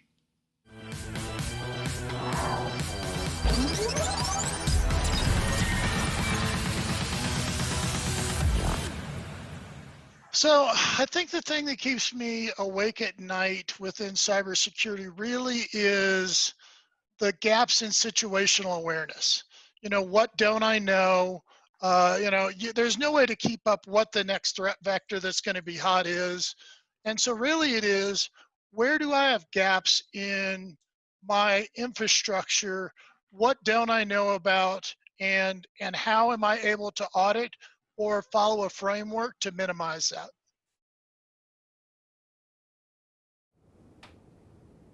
Great, thank you. Thanks, Steve, for the great comment. Thanks, Benoit, for the presentation. And yes, you are the official winner of the cutest kids in a presentation for the first Maplesec, I'm pretty sure. In there, if you don't know what I'm talking about, check the replay. There, I'm sure those are your kids on that flight simulator in there, Benoit. But a great presentation in there. A couple other things. We're getting a lot of questions coming in, and hashtag Maplesec, and in terms of the comments, so please get in there in the chat or in Twitter, hashtag Maplesec with a question mark. This is great. The interactivity from your group, Thank you, thank you, thank you. Just, you're marvelous out there. The other thing we're hearing a lot about is, can you play that song again? Yes, we'll play it at the end of the show. So for those of you who want to hear that great song done by our great, amazing agency, that's our own internal talent, folks, we'll play it again at the end of the. Moving on to more serious stuff in there. We talked about ransomware already, and you're going to hear a lot more about ransomware. One of the key areas that is getting hit by ransomware is municipalities. They're generally small. They have, in many cases, less resources. In some cases, they're big, but in a lot of cases, they have less resources. And even big municipalities are cash strapped. So it hits and it hurts in there. And of course, they have rich personal data stores. So it's often easier for them and less expensive for them to pay than to fight. There have been a number of high-profile incidents in Canada, Wasaga Beach, Saskatoon, Ottawa. If you read itworldcanada.com or if you follow Cybersecurity Today, our podcast, you're going to have heard about these. And undoubtedly, you'll have heard about more if you actually follow those. But not all municipalities want to talk about cybersecurity incidents, particularly ransomware, in case they encourage other attacks. So what can the municipalities do? Late last month, we arranged for a panel discussion with experts, and we're going to bring them on now to talk about the questions and offer advice. These are the highlights of that discussion, and it's moderated by a person who's done a lot of civic experience, Helen Knight of Helen Knight Consulting. Full credit to Dan Matheson, the mayor of Stratford, who joined this to recount the impact of a ransomware attack on his community last Easter and how it changed his organization's cybersecurity stance.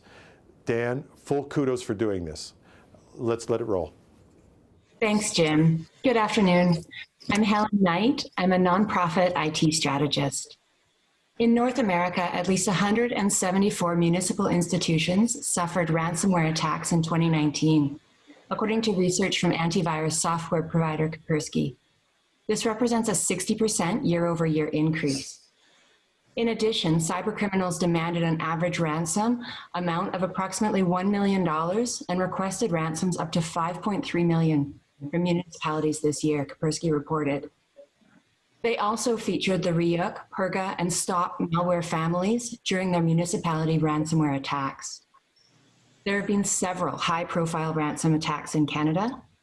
According to the Canadian Internet Registration Authority, the size of attacks may be lower. Full cost of recovery in 2 recent cases was estimated to be approximately $250,000 each. We've gathered together experts to talk about the attacks and, more importantly, what municipalities can do to prevent them. Hi, I'm Dan Matheson. I'm the mayor of the city of Stratford.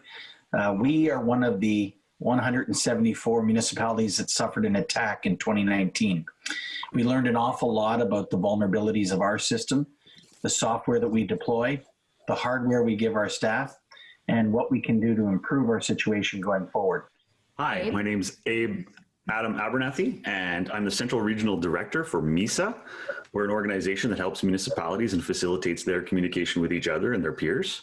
And we've seen a lot of conversations around ransomware. Our InfoSec conference is becoming one of the biggest, and it almost entirely stems around municipalities protecting and safeguarding their data. Thanks, Abe. It's John Miller. I'm president of Digital Boundary Group. We have the privilege of testing municipalities across Canada and the United States to determine what their security posture currently is and providing recommendations on how they might improve that posture and ideally help them prevent a ransomware attack. Can I ask you, Dan, to walk us through the 2019 Easter cyber attack that hit Stratford and share why you've become an evangelist in this area? So in our case, through a weekend, Saturday night into Sunday, Easter Sunday morning, our staff started to notice through remote monitoring excess traffic on our servers. They consulted with our external IT folks to make sure that maybe they weren't doing any work on the server, and discovered quickly that cyber attackers had penetrated our servers and had taken them over, basically making it impossible for the city to access a variety of records, of course, our email, system and any external websites to the city. We also had the police, OPP cybercrime unit, as well as our local police involved. And we were quickly gaining information and understanding about just how vulnerable the government sector is across this country, and how appliances, apps that plug into our systems are a threat of weakness. For many of us in municipal government, leadership, elected service, it's not something that maybe we had always foundationally thought about. And I think now it's become, for us, through MISA and other organizations, it's become something, it's like running water, making sure the roads are paved and the sidewalk and the hydro's on. Having strong infrastructure when it comes to IT and security being the foundation is probably the most important piece. We've, of course, paid a ransom. Our insurers were involved in making that decision. And to this day, I do not believe the police have ever made an arrest in the attack. Abe, when did ransomware as a singular threat move onto the agenda of municipal issues? When it started costing money. So that's, I would say that's probably a big one. It's becoming a lot more, the conversation's leaving the three technical geeks in the basement, and it's making its way further and further up to the suits and ties in the boardroom. And I think that's making a really big impact. There's still an awful lot of work to go. And I think a lot of the information that flows in that same direction sometimes lags a little behind the reality, and that can also pose other challenges. Dan, do you think that other cities are taking this as seriously as they should be, and that it's the priority it needs to be? I think we're starting to see people move in that direction. I know for ourselves, IT was always a budget line, and as long as the emails came in and the systems ran, everyone was happy. Mm-hmm. I think it came into focus for us as you start adding complexities. And everybody talks about being a smart city and offering more online services and web portals and opportunities for booking and payments. And I think at that point, security started to become a little more prevalent. Now, after having a cyber attack, you realize that your IT is as vulnerable as any other service you provide, and that you can't just leave it to a group of 5, 6, or in our case, 7 staff members to manage it. You need to have the best products, because really the hackers are out there using best practices to get in. And this is where I think that the federal and provincial government, municipalities overall, have a chance to come together and share resources. Municipalities are as large as Toronto and as small as Township of James in Northern Ontario. We need to find a way that nobody gets left behind, and that we all have a very strong structure put around us. The other thing I think that has happened in municipal government, we've started to understand the costs associated with not being compliant with IT security, and it's not very good. Not many municipalities have cyber insurance to start with, and claims can, of course, be expensive and cause you not to have insurance going forward. So it's not an issue where you just say, well, buy more insurance to protect yourself. It really comes down to spend the money on a regular basis to ensure that the penetration tests, the security software is up to date, the apps and appliances and software are tested, and really overall is to get awareness on your staff too. Phishing scams, clicking on attachments that necessarily are not appropriate, lead to viruses and malware that can, of course, open doors. When our system went down, after we had worked with our consultant to bring it back up, and we were prepared to go back online, when we reached out to the province and at the Ministry of Social and Community Services, our, of course, Social Service Department wanted to log back on to the provincial network so we could continue to process Ontario Disability Support and Ontario Works payments. And the province said, well, hold on, you can't come back on our network yet. We haven't determined whether or not we think you're safe. If you say to them, well, give me the protocol, give me the items you need us to complete to prove we're safe, that would be really good. It just doesn't exist. It was kind of the whole, give us some time, let us think about it. And I think that's where there's silos and walls built between them. And we need to understand how we integrate together. We run a fairly routine, I think we call it the water cooler chat, where it's a very informal conversation. Come on, show up and we'll talk. And one of the biggest and most popular ones we had was 30 minutes on a Friday. And it got into the conversation of of collaborative and even multi-agency collaboration. And that 30-minute chat on that Friday ended up, I think it peaked with about 70 participants. And remember, these are MISA members. So that's basically 70 different townships and municipalities and regions.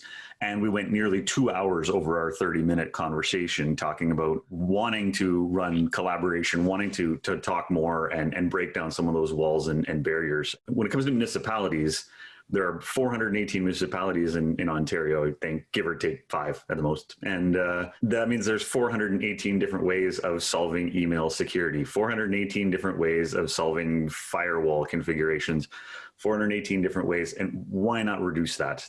That's the same work being redone again and again and again and again.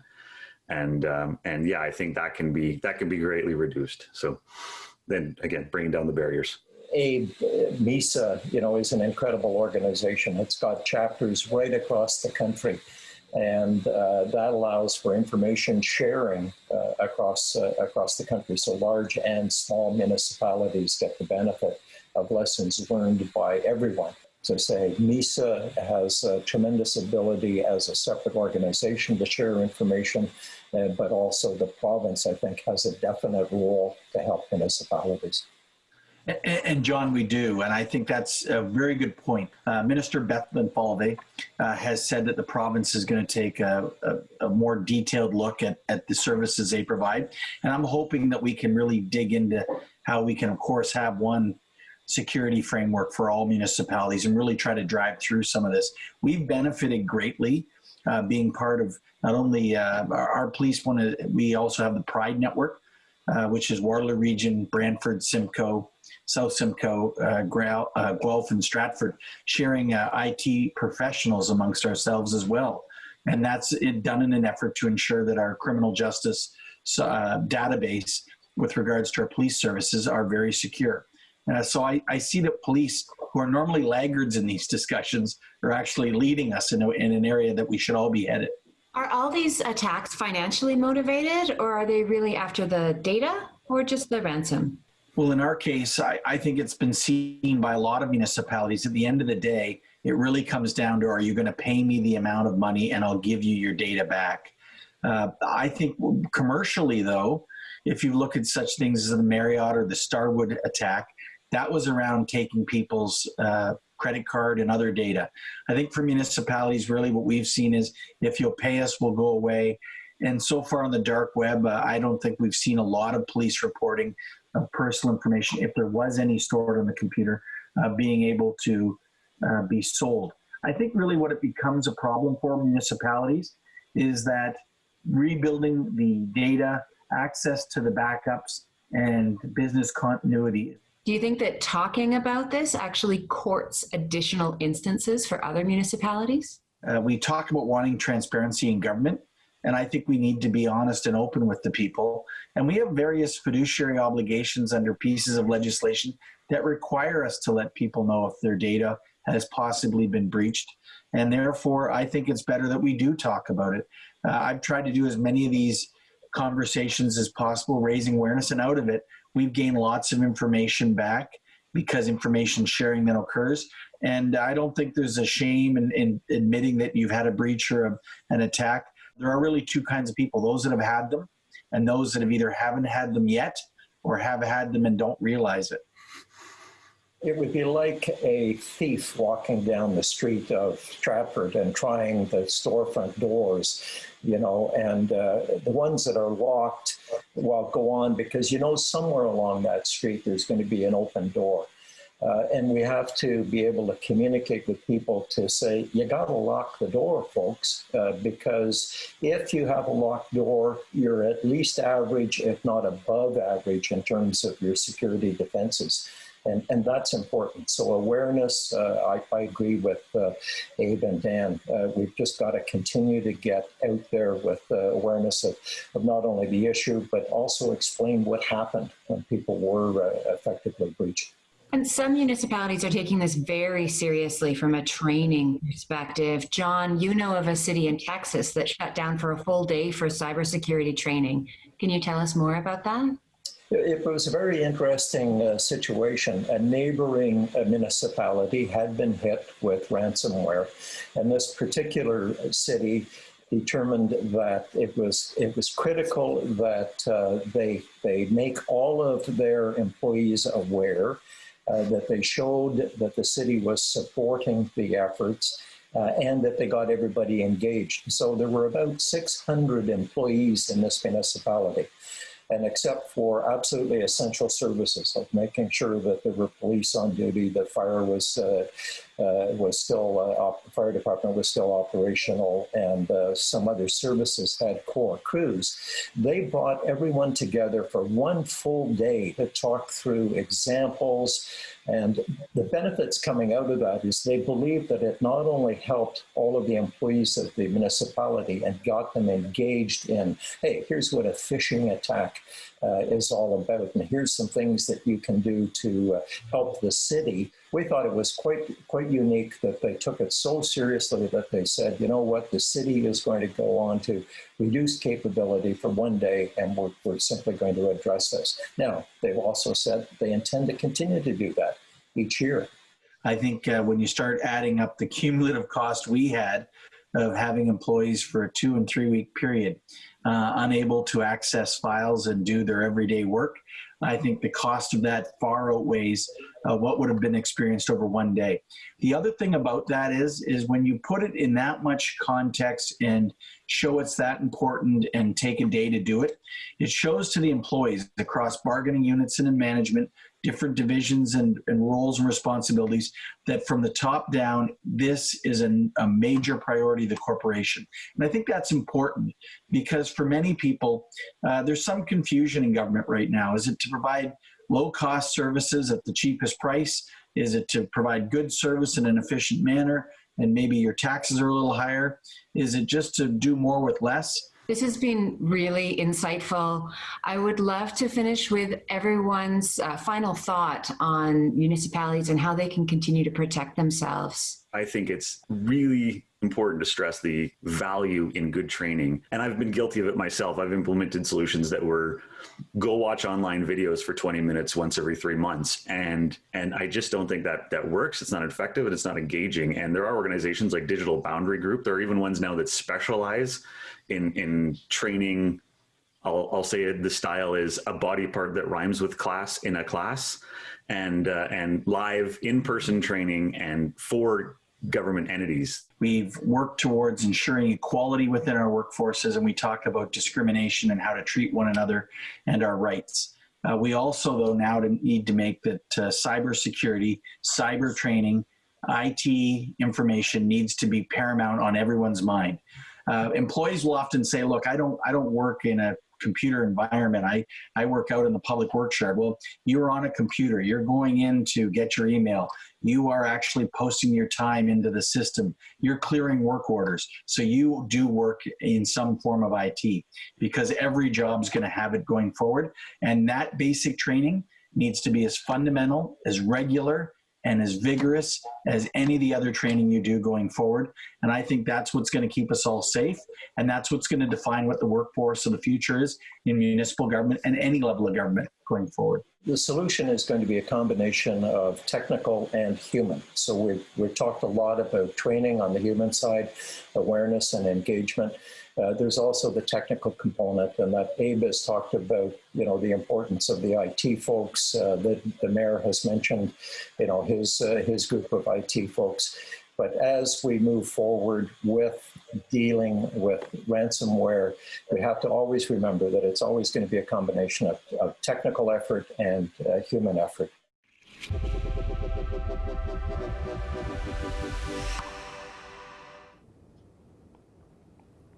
Wow. Wasn't that a great panel? The sense of reality just comes through the screen at you in there. It was just incredible. And, talk about sense of reality. Helen got called out in emergency in the middle of that, or near the end in there. So she was the facilitator of the panel, and she asked me to pass on the thanks to the panel. Great job. Fantastic in there. Can't say enough. Next up, there's a topic that I know is on the mind of CIOs, and not just CIOs, but also our employees and the people who watch. why don't they get it? Why doesn't the board get it? Why can't we get greater support? And for CIOs, it's a challenge that we have to face for everybody, for all the whole team, to be able to have that discussion with the people who finance the business in there. At IT World Canada, we've written a lot about that subject. There's a paper from NAV Canada's former CIO and Canadian CIO of the Year award winner, Claudio Silvestri. I recommend it highly in there. It's available on the platform for download. It talks about how to have that conversation. But to look at the question today, we have Bob Gordon. He's the Executive Director, Cybersecurity Threat Exchange, in conversation with ISACA Senior Director Frank Downs. So that's the ISACA's Senior Director Frank Downs. And we're going to watch them have a great conversation on this, bring a little more home. Let's listen in, shall we? Thanks, Jim, for that kind introduction. I'm joined today by my colleague. Hi, my name is Frank Downs. I'm the Director of Cybersecurity Solutions at ISACA. And I'm the Executive Director of the Canadian Cyber Threat Exchange. Welcome to our fireside chat today. Frank, why don't I kick this off? And as a CISO, I'm about to go to my first board meeting. What do I need to do to prepare for that? Well, there's a lot that you want to take into consideration. You want to take in not just what you're interested in, but the pragmatic realities, right? Because a lot of times there's this disconnect. And it depends on the type of person who's going into the actual meeting. At the end of the day, yes, you want to get funding for all the different types of tools and toys and personnel. But the reality of the situation is most boards are most concerned about making sure that business keeps running. So when you walk into these meetings, you need to make sure that you understand what the business needs are and keep them up front foremost, right? And then you have to make sure that you've prioritized those appropriately within a cybersecurity context. Because a lot of the people that you're going to be speaking with, one, they'll know the business needs, but they won't understand the cybersecurity context, and they won't understand how to speak to that cybersecurity context either. Like going and speaking a different language, to over-dramatize it a bit, if you will. A lot of abbreviations in this field, a lot of shortcuts in this field, a lot of phraseology that just isn't typical within any organization comes up specifically in the context of cyber and IT. That's really good advice. I mean, one of the other things that I found is it's down to the pragmatic, down to the people level, and that's actually understanding your board. Who are these people you're going to actually be going in and speaking with? You know, what kind of background have they got, and that'll give you some idea. You know, what kinds of questions are they going to be throwing at you? Sort of what kind of information are they going to be looking for you to provide? And that helps you really develop that message. Those kinds of things you're talking about. It makes you frame those and be able to individualize it almost to the different kinds of board members that you're going to have. Because what you're trying to do through all of this is how do you gain the confidence of the board? And one of the other things is when you're doing that pitch, putting all those things together, you want to get a bit of an idea what kind of an expectation does the board have on detail. Are they a really detail-oriented organization, or are they at the 30,000-foot level? And if you're coming in down in the weeds, this is a real big disconnect, and it could make for a really long meeting when you're going through that. The old adage of less is always more certainly applies. I found when I've been going into boards sometimes. I especially agree with that, Bob, especially when you come into meetings. And heck, it's happened to me too, where you've done your research, you've done your due diligence, but then you don't know necessarily the personality type either. You'll have the different types of personalities when you're talking to the board, but all of a sudden they'll be more engaged in, for lack of a better word, sniping you with questions, right? What didn't you prepare for? I'm going to find that. And I'm going to dig, right? And having an understanding of, going to that level of understanding, knowing that, okay, this is a person who's going to come and hit me hard, and feels that they've brought their technical background, that no matter how dated it may be, right? They may not have touched a keyboard in the last 10 years. They remember that last stroke they hit 10 years ago, right? So they're gonna bring it up. I think it's really interesting in that regard, because you want to be able to speak to them on terms that they like, and at the same time, you don't want to be seem as if you're just coming in and asking for money, which is a big thing, right? And I know you have experience with this too, Bob. From your perspective, what would you ask people? What tips would you give people who want to look like they're not asking for money, right? They're not just coming in with a big bag and saying, "Please, Phil," right? Yeah. Do you have any suggestions for that? Yeah, a really good point, and it's a really pertinent question now because when we're coming into this year, the expectations were that there was going to be less of a spend on cybersecurity. This was the sort of general broadcast, and you layer a pandemic on top of that, and goodness knows what's going to actually happen to the amount of money that's out there. So being able to go to the board and make it look like you're not asking for money when you may actually be asking for money. So the first thing to do is, how do you present your security plan as part of a business alignment? So how are you aligning what you're doing with what the rest of the organization is doing? That you're in sync with doing that. How are you going to be supporting business outcomes? I mean, and you try to get some dependencies between your activity and what the rest of the organization is doing. And therefore, your technology plan is just supporting what the business is trying to do. You're not coming in there and building something just because this is a really neat gadget that you want to Right. actually install. This is really fun. I thought of this the other day, right? It's a great one, but does it actually support the business? Because if it's not supporting the business, you're not going to get the support of the board. The second thing is, if you can come in with a cybersecurity roadmap, so this is part of a plan, and you get the board to buy into the plan, then this is just the next increment going along. This isn't just because you've got something new that's come along. This is part of a thoughtful, laid out plan. You brought the board into it, and you can actually then tie your plan back into supporting the business needs. So what are they doing? What are they looking for? And how can you do that? I mean, a good example and an easy one is, how do you support the sales team? Like, how is what you're doing? So you want to show that you're not just a cost center. You're actually helping drive value into the business. Value is money. So if you can be helping the sales team, as an example, right? It's then just not buying technology for technology's sake. And I guess the last thing is, you alluded to that in your previous comments, is this isn't just, you got to make sure you're not just doing IT speak, because you're going to lose them. Get back to, as you talked about, get back to the business, get back to how the business is looking at this issue. I'm really glad that you hit on that roadmap point, right? Because if you're able to come in and bring a very comprehensive roadmap, now people don't like death by PowerPoint, right? But there's this phrase that at least I've been seeing a lot, especially in the cyber field lately. They're like, how do we have meaningful change? We want some meaningful change. And now you can say that's, a very throwaway term and so forth, but nonetheless, it's one that's being used a great deal. And I feel like effective direct illustration, what you're doing and how it improves things, and roadmaps, well done roadmaps, really bring that to the forefront, right? Can really impact and work in your favor. So as a result, you have a higher chance of getting supported. I really also like the part that you mentioned where it's like, you are going to show how you're impacting all the different parts of the organization. A really great roadmap shows not just what the cybersecurity, it doesn't give these wide, huge strokes on objective policy, right? Saying we're doing this according to NIST and 853, this control, or ISO 27001, this control, because it will then make things better, right? But you're actually contextualizing it in a personal nature for the organization, for the company. I think that's a really great point.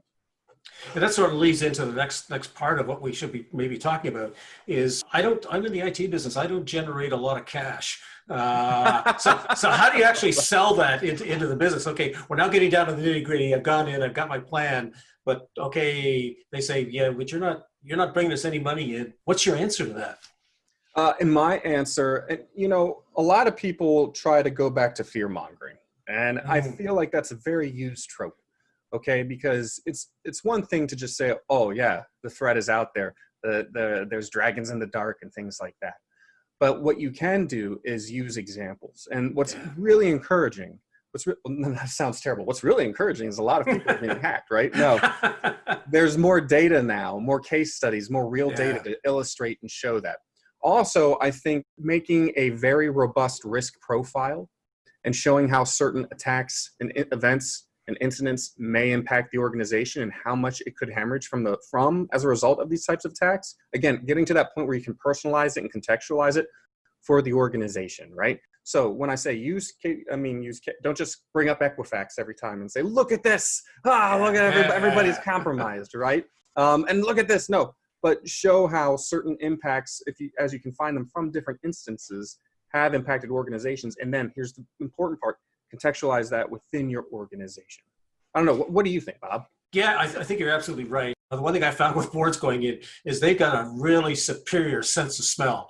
So if this is smell like you're going in and trying to do something and overselling that same risk that you were talking about last year, yeah, it's not going to go very well. But if you can be doing and demonstrating how you're reducing risk, that actually translates into money that the company's not having to spend doing something. It could be something as simple as reducing your insurance rates.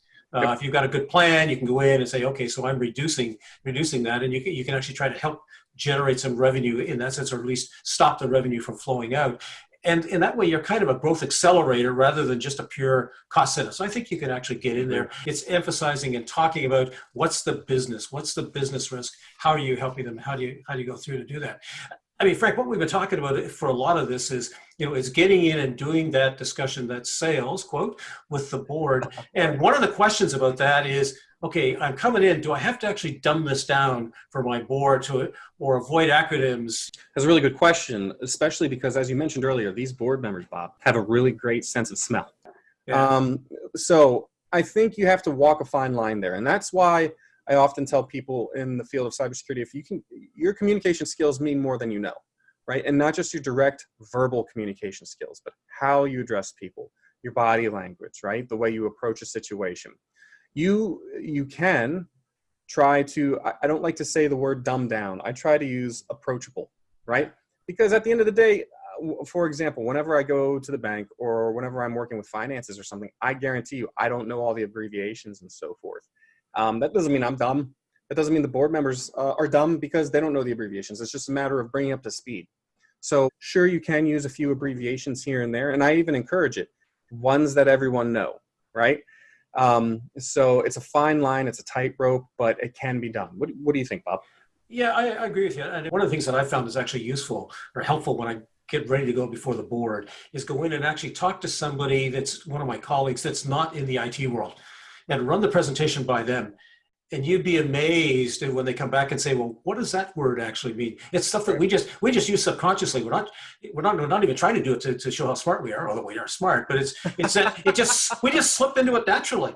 And you can get somebody outside to sit down and listen to what you're doing. The other thing is, it's a sounding board for, how does my pitch resonate to you, particularly if you're from the business side.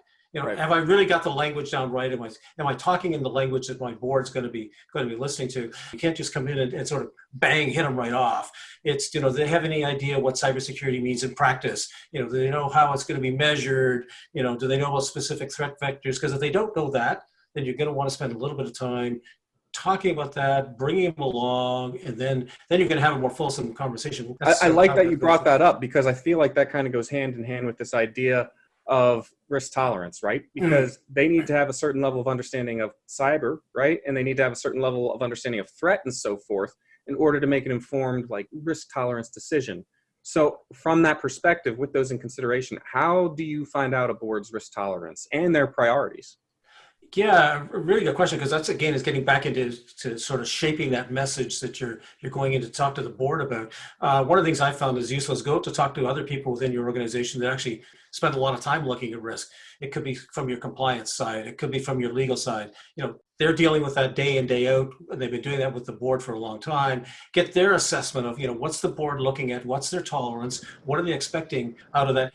That also gives you the opportunity of doing your pitch a little bit with the other people who are selling risk, so that all of you are going in and talking about risk the same way. You're looking at the business from the same perspective, and it actually makes a cohesive discussion across the entire organization, and you're just part of that conversation. So if you're going to be framing this in a risk basis, something where there's a common language where you've gone through, you're going to have a much better understanding, a much better feel for when you're into the board. It's not going to be you against everybody else. It's you going in as a group, talking their language, and the board understands risk. As I mentioned, they know bad things happen. They want to know, okay, what happens when that occurs. It goes back to something you were talking about before.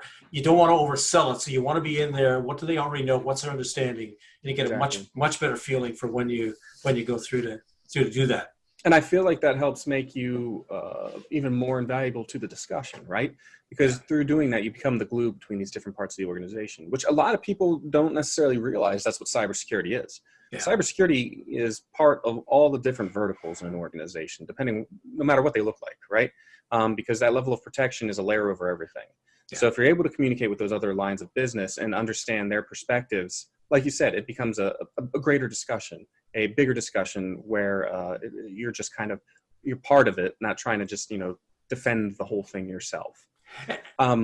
With that, when you are talking to them, have there ever been any common pitfalls you've seen people experience when they're trying to have those discussions, whether it's with the different lines of business or with the board members themselves? Yeah, I guess one of the things that it goes back into to selling the boogeyman, selling that thing that's going to go and really overstating that. Yeah, they don't want to hear that.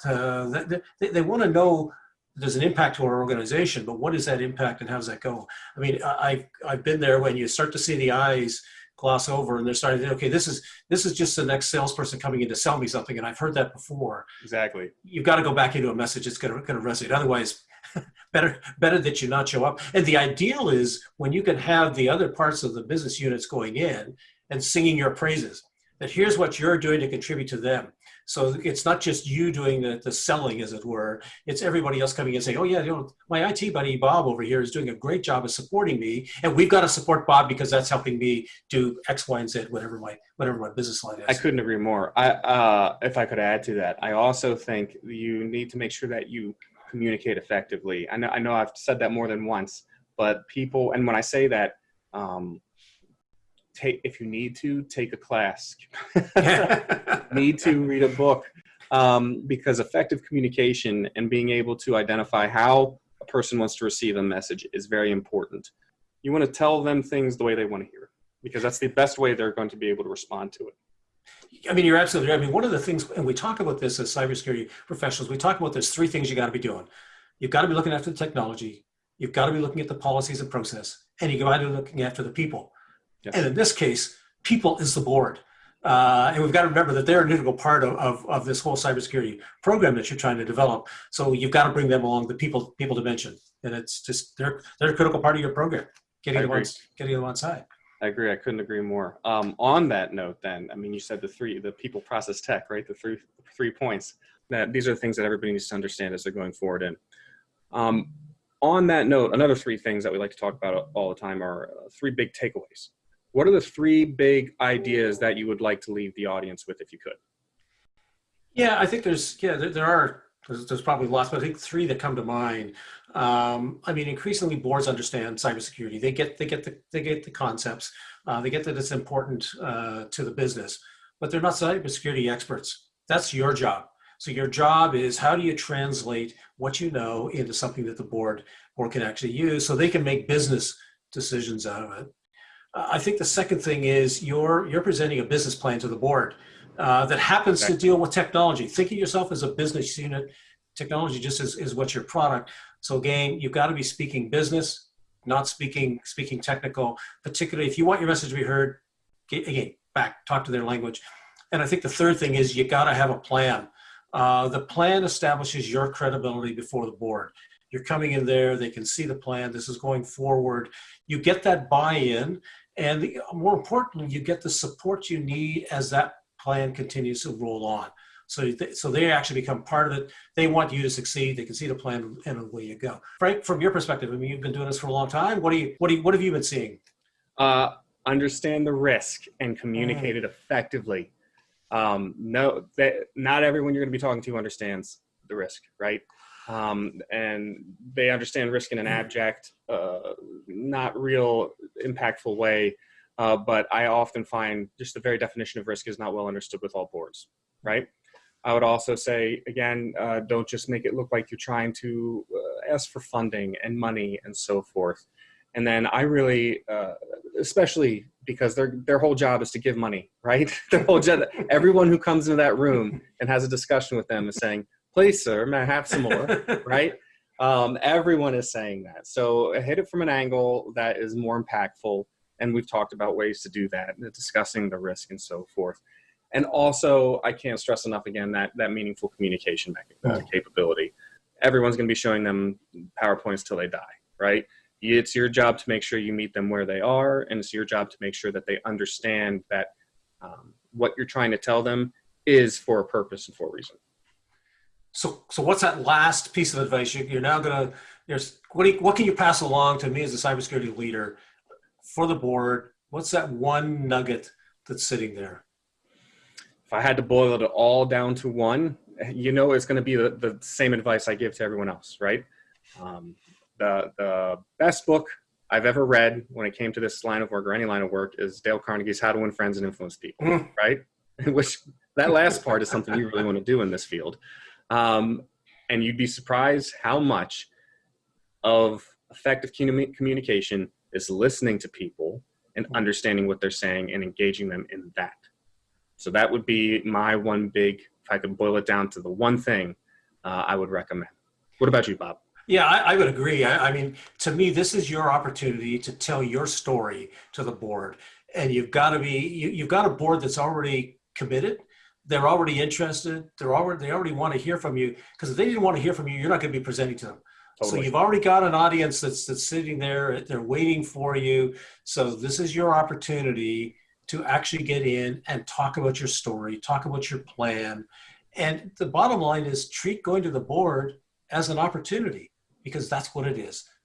And I think that was a great conversation. I do too. It's interesting. We both come at this slightly differently, different backgrounds, but we end up coming up with a lot of the same kinds of ideas. I think that's really good messaging for our audience, because there is some consistency in what we're trying to do and in trying to help boards going through. And it's not magic. It's not. I couldn't agree more. And the pleasure's been all mine, Bob. Thank you. Okay.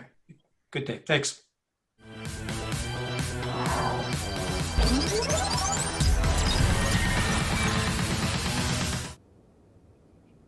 Great, thanks. Another great conversation. Our last formal presentation of the day comes from Toronto Police Services Deputy Chief, gave you a promotion there, Shauna, Deputy Chief Shauna Coxon. Shauna's been, for 25 years, she's been in policing, and since January, she's been in charge of the Community and Neighbourhoods Command, which includes 16 police divisions from across the City of Toronto and their proactive police response. Now, she's done a lot of amazing things in her career, but she's best known for having implemented the service's inaugural computer cyber crime team. Shauna's message today: no organization is an island, especially in today's complex cybersecurity landscape. She's going to share her thoughts about how the Toronto Police Services founded partnerships to advance their cybersecurity efforts, and how you can too. Take it away, Shauna. Hi. I'm Shauna Coxon, and I'm the Deputy Chief of Police with the Toronto Police Service in charge of the Communities and Neighbourhoods Command. I really want to thank Maplesec for having me here today. I'm very excited to come here and talk to you about partnerships, because it's a topic that's close to my heart, and I'm excited to share some of the tactical hands-on things that we've done with the Toronto Police Service to be able to create synergies with other organizations. And so thanks to all of you who've tuned in today. I think time is the most important thing that we have, and I really appreciate you spending it with me today. So partnerships, why are partnerships so important? And I can tell you, in policing, we have a very set budget. It's a little bit different, of course, than the private sector.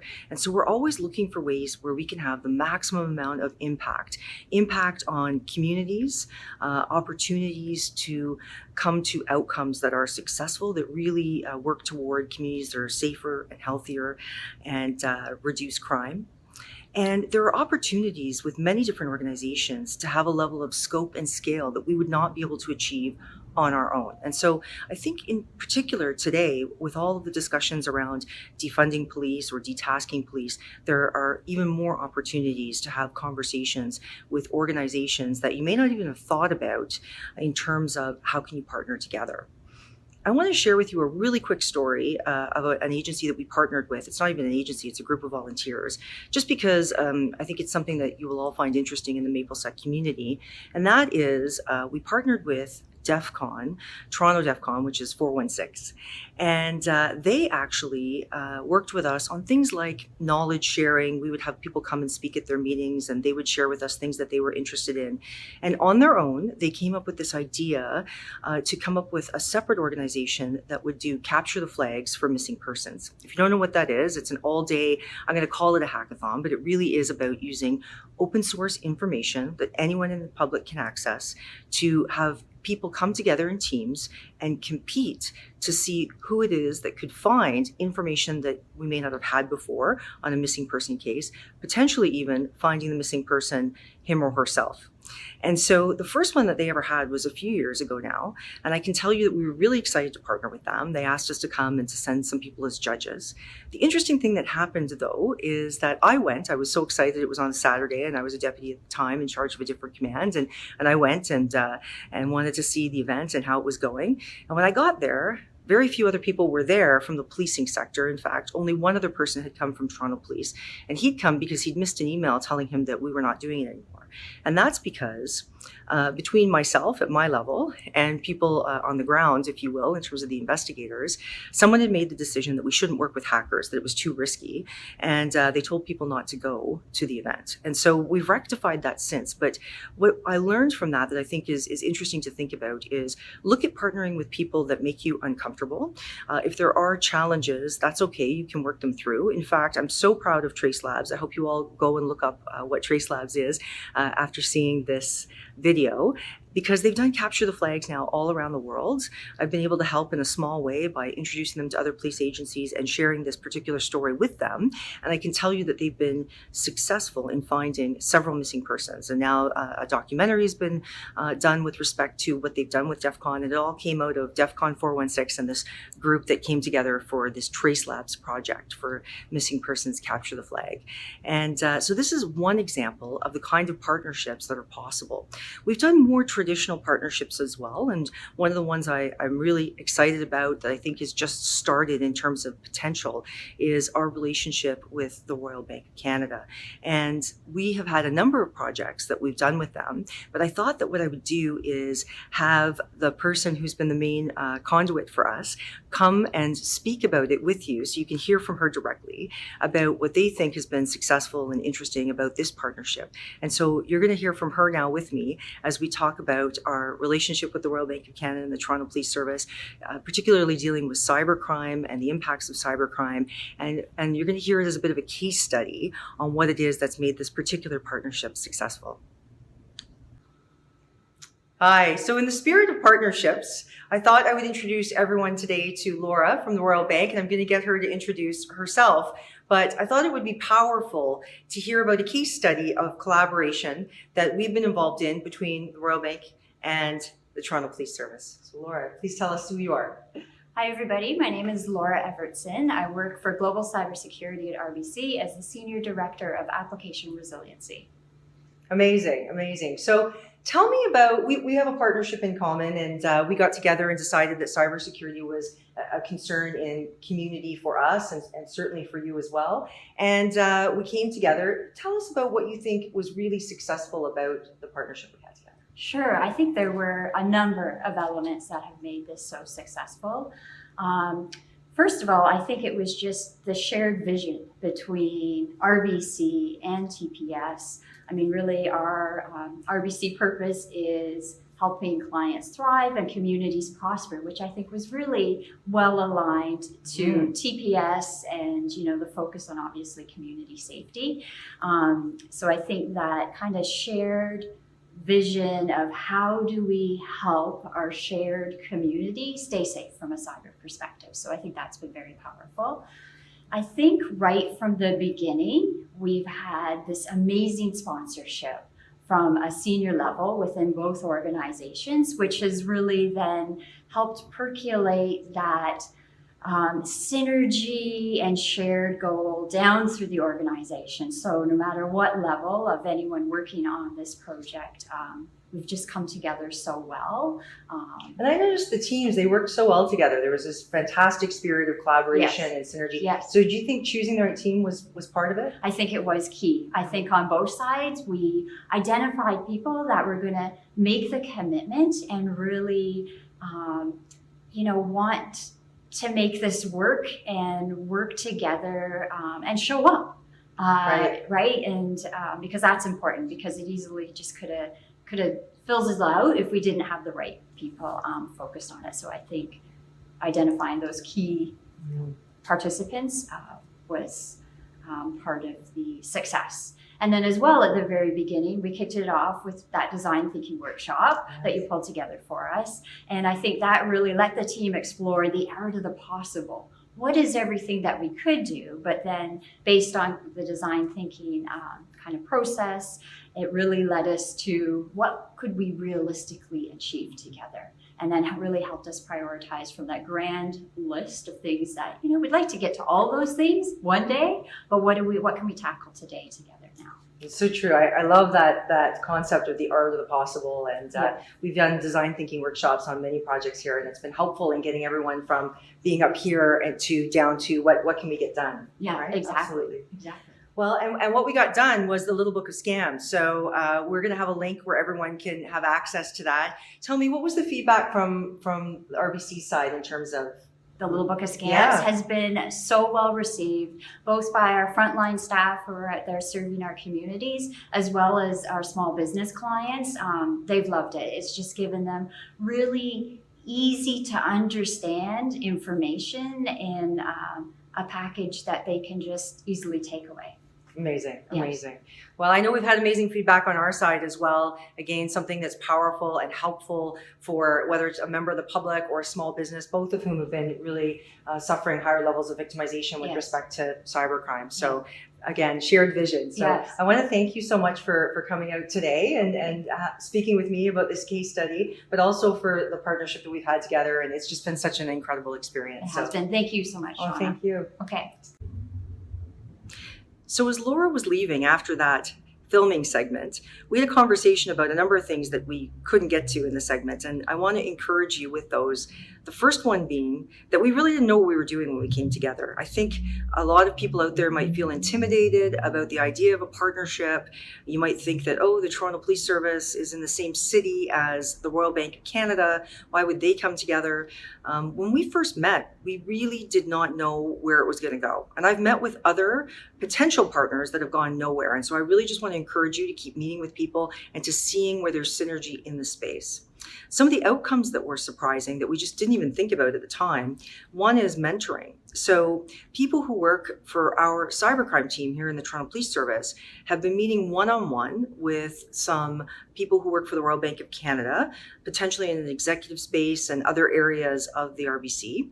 And they've had some incredible opportunities to look at how they can improve their skills, other spaces they should be looking at, unique training that we may not have thought of. So it's been incredible for us in the Toronto Police Service, but it's also been incredible for the Royal Bank of Canada because they've had some mentoring around incident response.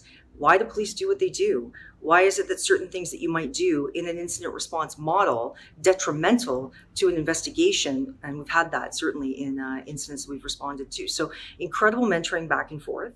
Also, we found that we had other partners in common. So both the Royal Bank and the Toronto Police Service have worked with the Ryerson DMZ, which is an innovation hub in Toronto. We've both also worked with University of Toronto's Rotman School of Business. And so we found that there were opportunities to level up on our partnership and our synergies, if you will, and create 3P partnerships. And I think these are the most effective, where you bring in the academic sector, the public sector, as well as the private sector.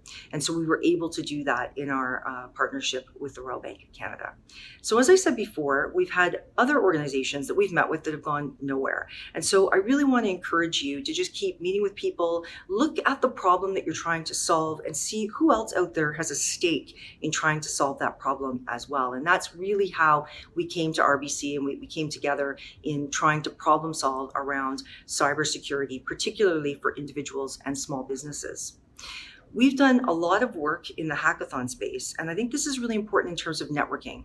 And now is a fantastic time to look at networking through the hackathon space because it's all online. So even if you're in a small area that doesn't have a ton of hackathons necessarily in the area that you live or work, that's fine. This, for example, is a great place to network. This particular opportunity that we've come together on, and there's going to be networking sessions after that. So we can look at how do we work together?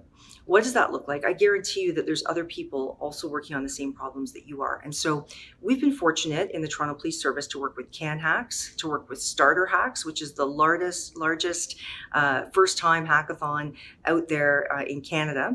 And we've also run our own hackathon through the Ryerson DMZ. So these are opportunities not just to talk to participants, which is more of a traditional model, but to look at other businesses and organizations that are also there presenting their problems at the hackathon to be solved, to see where it is that you can partner together. And so I want to thank you for taking the time to listen to me today. I really look forward to the discussion and hearing your thoughts and ideas. This isn't a long time to be able to really deep dive into it, but I do think it's such an important topic to get into because it allows us all to scale and to scope in ways that we wouldn't be able to otherwise. And so I'm so glad to be here today. I really appreciate everyone taking the time, especially to Maplesec for having me, and I look forward to the conversation that follows. Thank you so much.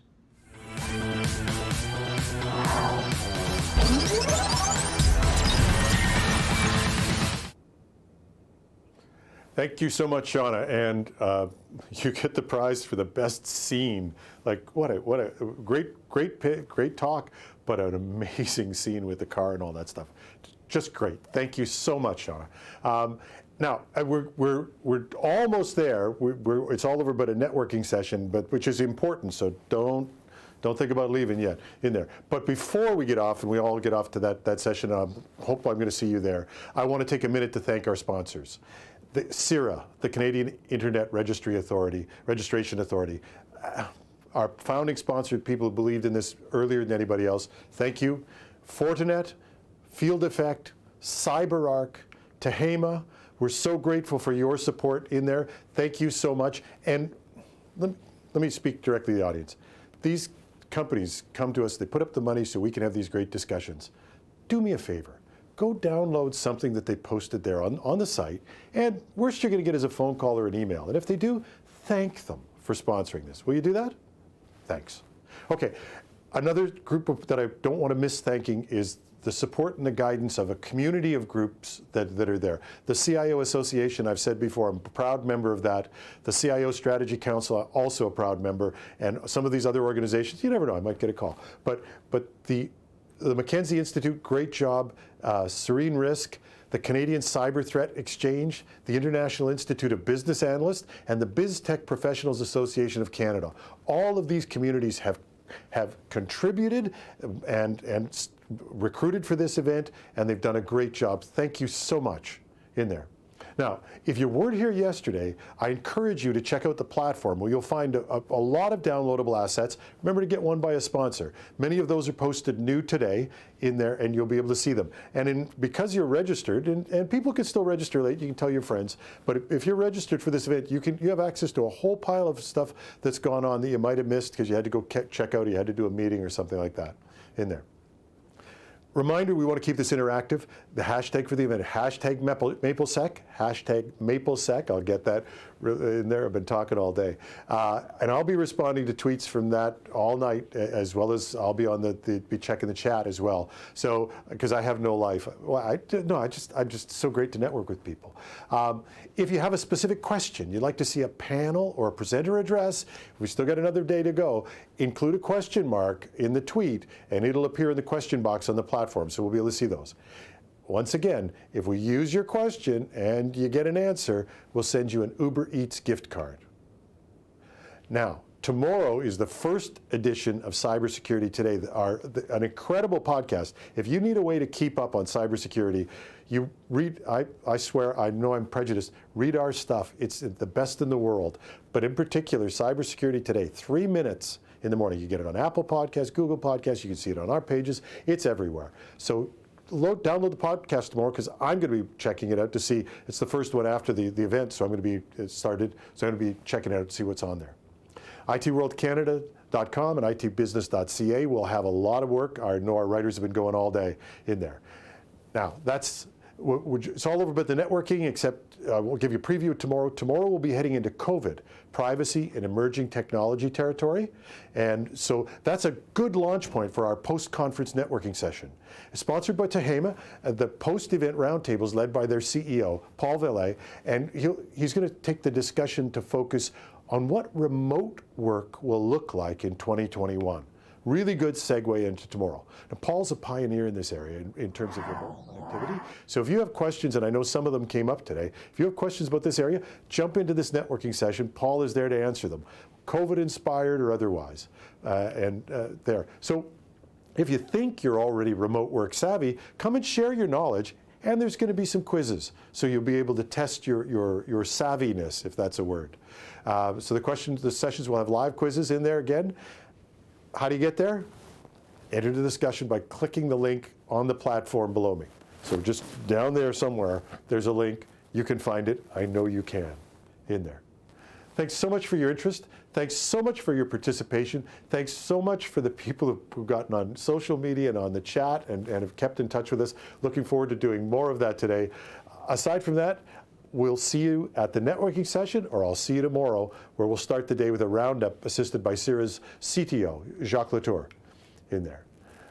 And to take us out and into our networking session, so as we move from room to room, backed by popular demand, we have that social media hit of the day from our own amazing agency, produced the unique Canadian take on cybersecurity. And we'll see you in the events room. See you there.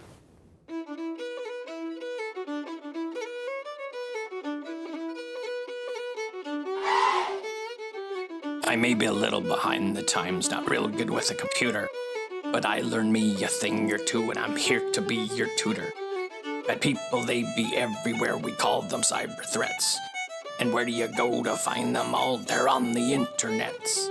Malware ain't the clothes you wear for shopping at the mall. And whatever you do, don't click the part of where it says install. There's phishing with a PH now, I'll give it to you straight. Certainly not the worms we used, it's all about clickbait. Hijack ain't the thing you say when Jack comes by to see ya. It's pretty much like hell on earth, I wouldn't wanna be ya. Beware of any cookies, not made for you by mom. I'd best describe the sight you'll see ya swallowing a bomb. Firmware's not those pills you take to help you with your lovin'. And the cloud, that puffy thing up there, it's where they put your stuff in. So grab yourself protection now, no more computer shimmies. If a Nigerian prince has money for you, meet him for coffee at Timmy's.